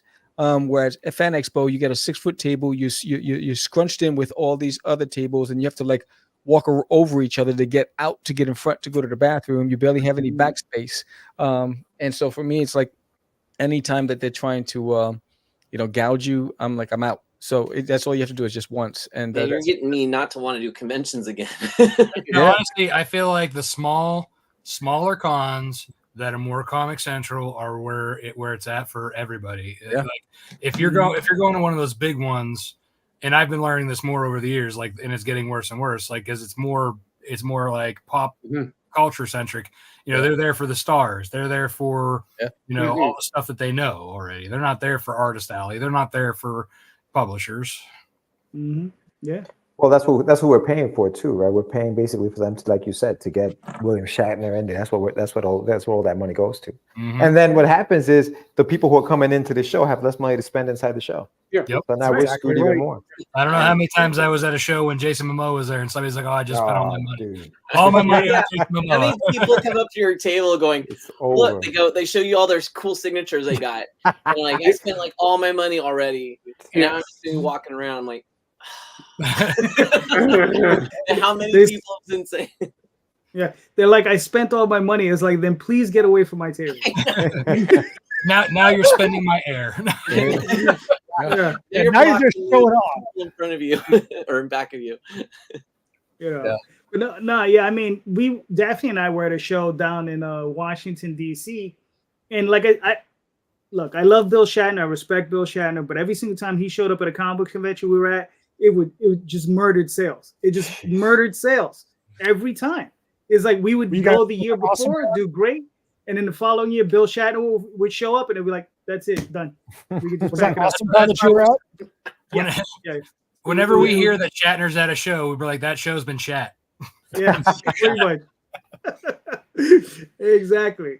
So all right. So all right. I got a question for you guys. So I mean, has anybody tried out Amazon to sell books through? No. Yeah. All right. So what are your results, Jason? Did you Not- good, bad, indifferent? I've had books up there for years, and you get a trickle of sales every once in a while. It's not a big payoff, that's for sure. It's not like my thinking is when I was putting them on there is my book's in front of 1 million people now. You know, it's worldwide. Money, come on, and It's Well, the they same. made it- It's the they same made it even harder three now. characters that take all the sales. It's Batman, Batman, Batman, and so I mean, we're all competing with legacy characters or whatever the hot one is. Well, the problem now too, like with selling on Amazon, if you're selling an IP, you have to have proof of trademark, and then if you don't have one, you can't set up your store or sell your books. Like then they're like, "Oh, well, we have trademark lawyers that can help you out for thousands of dollars." Yeah. And I'm like, And they made it more difficult now. From the years ago when I did it, I was helping another fellow creator put up their book on Amazon, and it's less streamlined than it was. It wasn't streamlined before, but now it's even more convoluted with getting stuff up, and they're more picky about what you're putting on there. And it's like, man, I didn't have great sales in the first place, and now you're making it even tougher for me. they're charging $35 a month. Yeah, right. They're gonna start charging me. Yeah. I mean, has anybody ever tried any other channels? I mean, that might have to sell books through, other than like either Kickstarter, Indiegogo, Do you remember Comixology, which now is Amazon? Comixology, which is Amazon? I make a couple dollars from that still. Like Yeah. I have like I think issues 1 through 5 and like Snowfall 1 that was on Comixology and is now on Amazon, Kindle or whatever the Kindle, right? Yeah. yeah. But I still get like a couple dollars. You still get? Oh, you're still seeing revenue from that? Yeah, like I said, a couple dollars. That's it. Yeah, I don't. What about? Yeah. Have you tried drive-through comics? That's another one. My first issue, I think, is on drive-through. I was actually going to print through them until I found out, and this may have changed because this is when I first started. When they print that they don't do the inside covers, so it's like a bright light, and I'm like, Yeah. Right. What about Kablam too, or what is it? Indie Planet. Indie Planet? Planet. Indie Yeah. Planet. Yeah, I have Yeah. two on there. They used to be my printer before I switched to Comic Impressions. What are the sales like that? Because don't they? I sell haven't your seen sales on that in Yeah. like years, Not 3-4 a long years. time. Mm. A lot of that is like what you guys were saying. It's like if you're gonna give them the business, you might as well do it through your own website. I mean, you're gonna get the same results, Yeah. and at That's- least that's now just you're it. killing the middleman. You're keeping all of the money. You know what I mean? Like, And I find it ironic. I get my most sales when I'm promoting my Kickstarters because I think people are like, "Oh, well, you have these bundles, but I want to get this now." So then, like, they Right. go over and they grab all the ketchup stuff during, and I'm like, "Oh, here we go." All right. So, you know what? Let's just go something with. We've all seen the drama that's been going on the last couple of weeks, right? So we're gonna go off topic, right? So we've all seen the drama that's been going on for the last week. Who hasn't heard about what's going on with Mark Millar saying that the industry is not doing well and that retailers need help from Rock? I don't know anything that's going on. Okay, well, Mark Millar, I don't know if you know who he is. He's the guy who did Kick-Ass. Kick-Ass, yeah. Okay. Yep. And Invincible. No, not Invincible. That's Kirkman. Excuse me. Yeah. Did he do Scott Pilgrim, or am I thinking somebody else? No, that's another guy. That's that's another guy. Anyway, he did Hit Girl and Kick-Ass. Yeah, he did Kick-Ass. Kick-Ass and Hit Girl. Yes. So, I mean, he's saying that the industry, and he caught a lot of flack for it, right? And I mean, as to whether or not whether or not the flack is right or wrong or whatever, do you guys feel that he feels, and the retailer that he was defending feels that the quality of books being produced at the top of the market, which is Marvel and DC, is not that good? Okay, and that's why the market is not doing very well, because they're not able to attract their older readers. A lot of the older readers are just leaving, right? Do you guys, all of us here, are older Marvel and DC readers? I would imagine.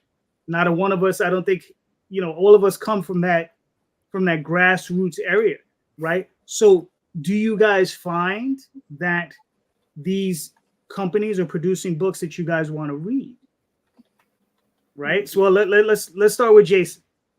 I was gonna say I haven't picked up a mainstream comic book in 15 years, so I don't even. I spent, if I have any extra money as a creator, I'm picking up the indie books of people I know. Like, I'm gonna head over to your guys' tables and at a convention and spend all my money on you guys. But so I've kind of seen the headlines and stuff of what's being put out, and I don't really understand it. But it doesn't. The books I collected when I was back in like 12 and up to my mid 20s, I'm old, so I haven't. There's like Chris Claremont doing the X-Men kind of thing. That's like back those days. I love those, but I don't really know what's going on nowadays, except for the movies. Some of the movies that came out. That's right. That's fair. Rob, what are your thoughts? Are you seeing anything from Marvel and DC that you like? Look like, yeah, that's something I pick up every week, or I go out of my way for.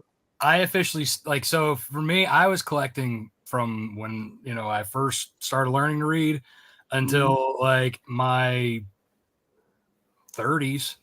I stopped like 10 years ago. I stopped because everything I was getting the same books I always was. I was always a diehard X-Men. No matter what, I was getting an X-Family book, a Batman family book. I was getting, all of the crossovers. Finally got to a point where like they were doing Secret Wars again, and then rebuilding the universe, combining everything into one, whatever garbage dump it is now. Like at that point, I was like, nope, I'm out. Now I'm just blowing money on nothing that's even remotely good anymore. And then same with DC, like when they rebooted and it like started everything, and that 52 DC 52. I was like, done. I'm out. See ya. And then for a long time, I didn't collect comics. I just had the piles that I hadn't read, through yet, that I was like torturing myself going, oh, okay, I'm going to put these away, because I did. I have that period where I was stopping reading. I have piles of books that I still haven't read through because I just couldn't get through the storylines. But it wasn't until I started doing Kickstarters and getting involved with Kickstarter that I started picking up comics again, and it's indie stuff. Like I think the only image book I've been picking up is the colored version of The Walking Dead, because I don't like black and white comics because it messes with my dyslexia. It's hard enough to decipher the words when I have to look in the black and white pages to find the words. So for me, like I like colored books, and so when I heard they were putting them out in color, I was like, all right, cool. I can get behind that because The Walking Dead was a great series. Okay, yeah, that's fair. Matt, what are your thoughts? You buying anything regularly? I don't normally. When I was where I got my start, I would take my youngest and we would go to like the shows that all would just be as like dollar bins and stuff like that. And I would tell her, I'm like, You have to go and you can go look for stuff, but it can't be Marvel or DC. We got to go find stuff in these dollar bins, and we both would go look to try to find hidden gems just kind of lost to time and decay in these dollar bins. But I think if we roll back all the way to the beginning of this conversation, when we were talking about, different ways to catch people's attention with entertainment, I think it kind of is the same way now as adults, because how many adults need to take the time to physically go down to a store to pick up a book to go and get entertainment? We've got it on our phones. We've got 8 zillion channels on our TV. We've got live sports that we can have on our phones at all times, whatever it may be. And so I think that it's just part of the change in the industry, where the entertainment needs to kind of meet what's there. I think that print, especially at that level, Marvel and DC, is probably going to continue to go down just a little bit, just because it's not as in demand. My son actually said something to me last time I saw him when he's in the military in Kansas right now. And he's like, think about the amount of dollars spent versus hours of enjoyment. Why is the video game market so big right now? Because people can go spend $60 on a game and go play that game with all the add-ons and whatnot, play that game for hundreds and hundreds and hundreds of hours. I guarantee, even if it's your own comic book, you're not getting hundreds and hundreds and hundreds of dollars or hours out of enjoyment out of one comic book. You're probably getting an hour or two, or maybe at most, maybe you might go back and read it again, and then it's in the pile or in the collection. So I think that is something that makes it more difficult, because it's very difficult to bridge that gap between what print media is and what games and other renewable kinds of entertainment resources are like that. Okay, that's fair. Mr. Vera, is there anything you're picking up on the regular? No. Everything I've done is alternative or independent. And it's the same thing that's happening in society, right? There's a big independent movement. Get away from big media, get away from the big companies, because big companies haven't been loyal. Same thing with the Marvel and DC. They've went so far to the other side of the spectrum, changing the gender or identity of a character. Instead of just creating a new character, they're bringing politics into the game. Instead of people just want to escape. They don't want what's happening today. They're trying to escape from what's happening in society, right? And we're making it, we're bringing it into that game. That's why Disney's having such a problem. So everyone's just breaking away from it because it's just too toxic, or it's too frustrating, or we don't recognize those characters anymore. So they go to the independents, or the ones who are really swimming upstream, trying to express their voice, and they're not, no restraints. They don't have to worry about an editor telling you what to say or how to say it or what to write, or it's self-expression. So people want that because it's refreshing. And that's what you're seeing. You're seeing it everywhere, whether it's in the music industry, in business, in comics. It's just people just want to break away from the chains, and they just want to, explore and have fun. That's fair. John, what are your thoughts? I haven't read a mainstream comic in 30 years. I mean, any comic again, I'll pick up is our independents. They're just not, the mainstream is just not writing for my age group. Right. I mean, I keep feeling like I'm revisiting. They keep, which is fine if it was aimed at a group of younger readers that they're bringing up, but they're not really. Whatever. It just seems like they don't know how to combine their movies with their comics. That's whole nother thing. They have the shows, the movies don't reflect the comics, so it's like a whole different market. So, but no, I think if there's going to be any kind of survival, it'll be indie comics as an underground art form, and I think people should treat it that way. Because that's what's going to survive. People will remember that because they like something unique. And we need people who will write, it's almost like it's like reinventing the wheel and going back to your basics, storytelling, and having something to say, and not try to, imitate your favorite childhood. Don't try to relive the past. I mean, in animation, people kept trying to. When I got in, which was in the mid '70s, people were trying to rekindle Warner Brothers and rekindle Disney instead of moving away from that and doing something new and different. I think if you've got an auteur part in you, if you've got something to say, learn how to say it in a clear and entertaining manner, and set up your own shop and have a full-time job, and treat it like it would be a comic, say newspaper comics. You don't have to keep, if you did a page a week, you've got a graphic novel at the end of the year, and just treat it that way. So yeah, that's how I'm approaching everything right now. That's fair. George. So yeah, I mean, currently, obviously, whatever I get on Kickstarter, but from the big two or even the big three, right now, I mean, I've been a huge fan of the Amazing Spider-Man since I was a kid, and it hasn't stopped. Like I'll still, some of these things I don't even read. I just to collect, I collect them. You know what I mean? You're the Marvel zombie. Yeah, dude. Yeah, seriously. Marvel. I got a pull list at a You're shop. Their favorite. You're their mean? favorite customer. Yeah, for sure. So I do collect. I'm not gonna say, oh no, I don't collect any. Yeah, I collect the Amazing Spider-Man. This is what it is.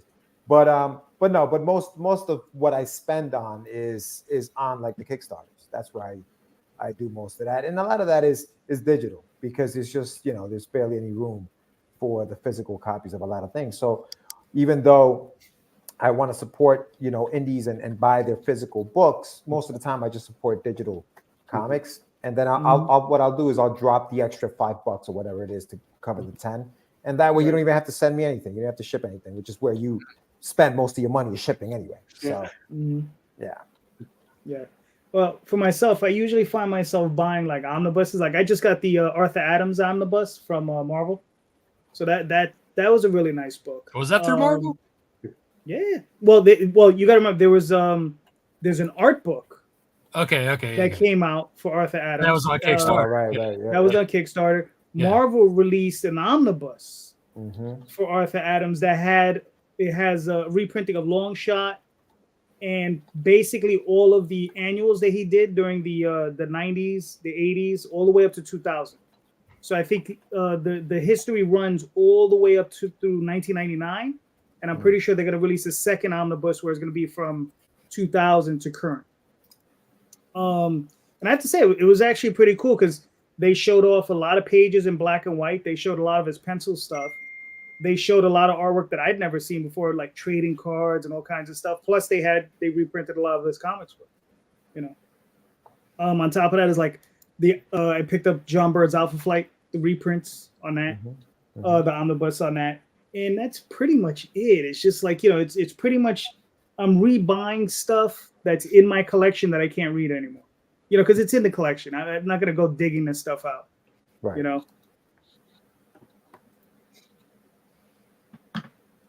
Okay. Cool. So yeah, man. I mean, it's one of those things where it's just like there's not a great deal that Marvel or DC are doing currently. Like I know there's one or two good books. I mean, they say Mark Waid is actually doing a very great job on Superman, right? And they say his Shazam book is actually really awesome as well. But I'll be honest with you, I'm not gonna buy it until it's in the omnibus. Right.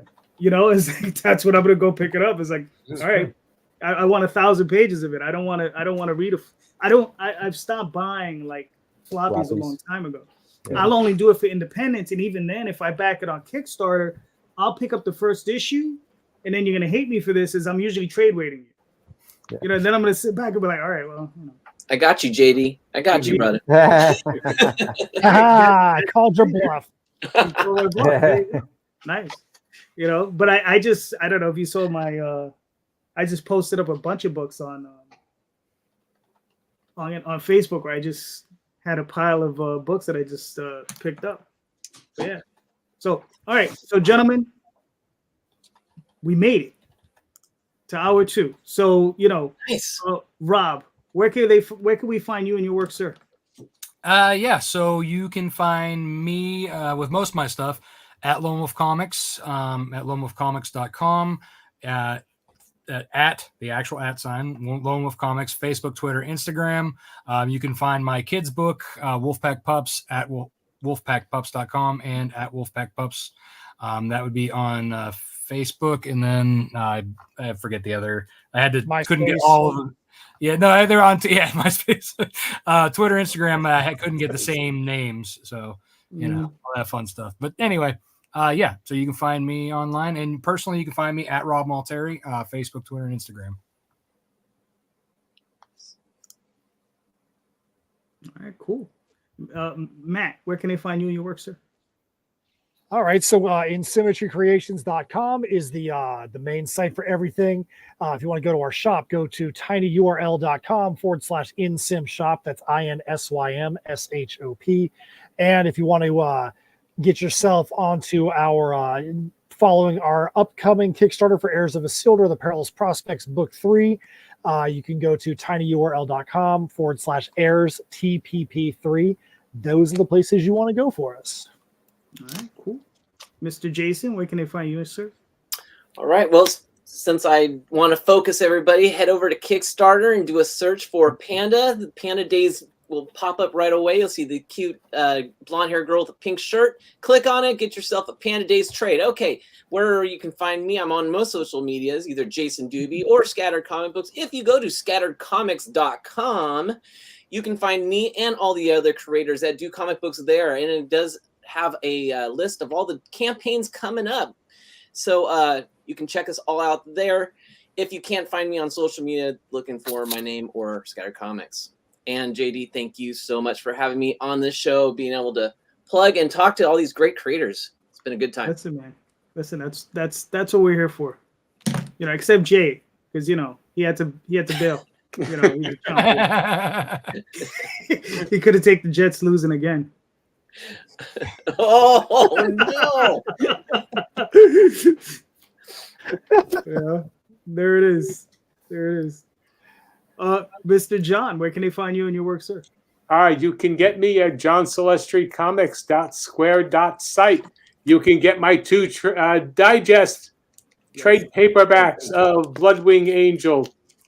You know, we're in there, $10 each. You know, that's 60. That's $120 is 120 pages of story.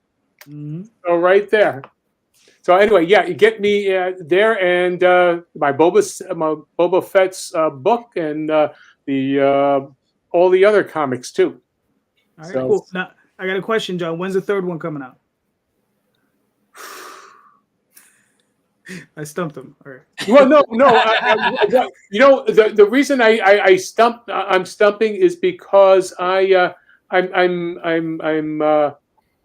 putting stuff up to the web comic, you know, and I'm trying to get through that, and then when I get that, I'll be able to color it. So you know, I might be able to release it in March. Okay. You know, looking forward to it. Yeah. So that's but that's not going to be on Kickstarter. I'm not doing any crowdfunding anymore. Oh, okay. Oh, damn it! Now you're gonna make me pay attention. Like, you know. Yeah, I'm only doing it on my website. What's this? It made no sense. All the aggravation of am I going to make it or not? It doesn't make any sense. Man, do you take mail order payments? Can I'm gonna tape a bunch of nickels to the back of some sheets. No, but you know what? You can buy on time on Square. It's Afterpay. So you can do that. You can deal with them real easy. Got you. No problem. Oh no! If you want to send me, $10 at a time, as long as I can see it, okay, I'll send you the stuff. All right, cool. As long as I know you. Listen, I'll show you real quick. Look, I'll show you. I can send you these things. Don't forget shipping costs. Okay, I can send you this. Oh, JD, what's up, brother? Okay. No, What are those rolls? No, you're good. Your money's bill. good here too. Oh, cool. I've got some too. Yeah, that's my collection. This is 40 years of Jeez. $2 bills. Damn. Oh, Whenever I wow. run across one, I just Wow. I didn't know those things were still in flux. Oh yeah. I mean, you can go to the bank and just ask them. They'll give you 100 of them. You can get them easy. But I just whenever I come across them, I'm like, oh yeah, I just grab a hold of them. That's So, yeah, cool. I just figured JD just gave up a secret. He went to the bank and got a No, that's not what I got. Hey, JD wants to know, can I pay for 2 days worth of parking and $2 bills, please? Exactly, yeah. You know what you just I got to go, JD. What you reminded me of what my dad used to. He always had $500 in his pocket, and this is the 1950s and 1960s. Boy, You remember? He always had a roll. To say, in a money clip. And he said, okay, at least I know I can pay for whatever it is. He always had money in his pocket. nice. Yeah. My dad owned groceries. He owned like 2 or 3 grocery stores. So he was the same way. He was always walking around with a pimp knot. And, it was just the thing. George, sorry, where can we find you and your work, sir? You can find me on my website at getyourmeds.com. That's a play on my last name, Medina. I don't sell drugs. Getyourmeds.com.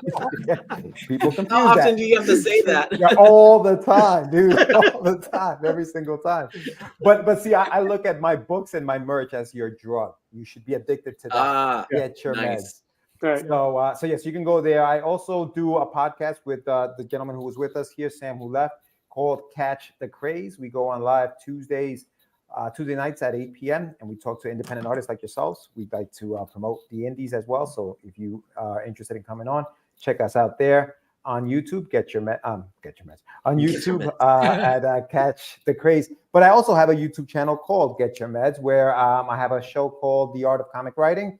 JD Calderon's been on the show, and we talk about just the art of writing itself.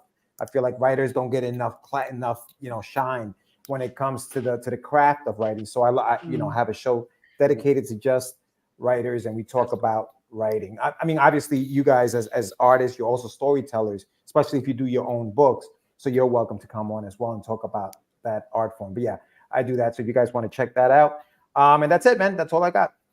All right, cool. I was about to like really like knock on the artist, but I like John and Jason. But so look, everybody. So for the next 2 weeks, we're gonna be off the air because of the holidays. We'll be back January 7th, and I'm sure Mr. Rosario will be back to join us. We're your last show for the year. For the year, yeah. Wow. Maybe Right. I don't know. Maybe I'll do something special where I'll just pop on and just ask whoever's in the chat to come in and we'll talk. Hey, I think what he's trying to say is they were going to have a Jets highlight reel show for the next 2 weeks, and they're just like, there are none, so we're just taking the weeks off. That was for you, JD. That's for me. There you go. JD is you're not on the show this week, JD, so I had to bust Rubbing on you again, man. You hurt my feelings, JD Rosario. Oh God. There you go. Awesome. I love it. So thank you so much, everybody. And like I said, you can find me here most Sundays, except for the next 2 Sundays. We'll be back January 7th. Twitter, Instagram, Facebook, all in the JD Calderon, the OswaldChronicle.com, TallTalesOnline.com, and very soon back on Kickstarter. So thank you so much. And just remember, everybody, in the show notes, everybody's links are in there. So you can click on those links, pick up some books, pick up some of these awesome books. All of these creators, they deserve your help. They deserve your support because they're awesome books. And just remember, everyone, buy more indie comics, especially ours. Have a good night. Peace. Bye. Guys. Good night, everyone.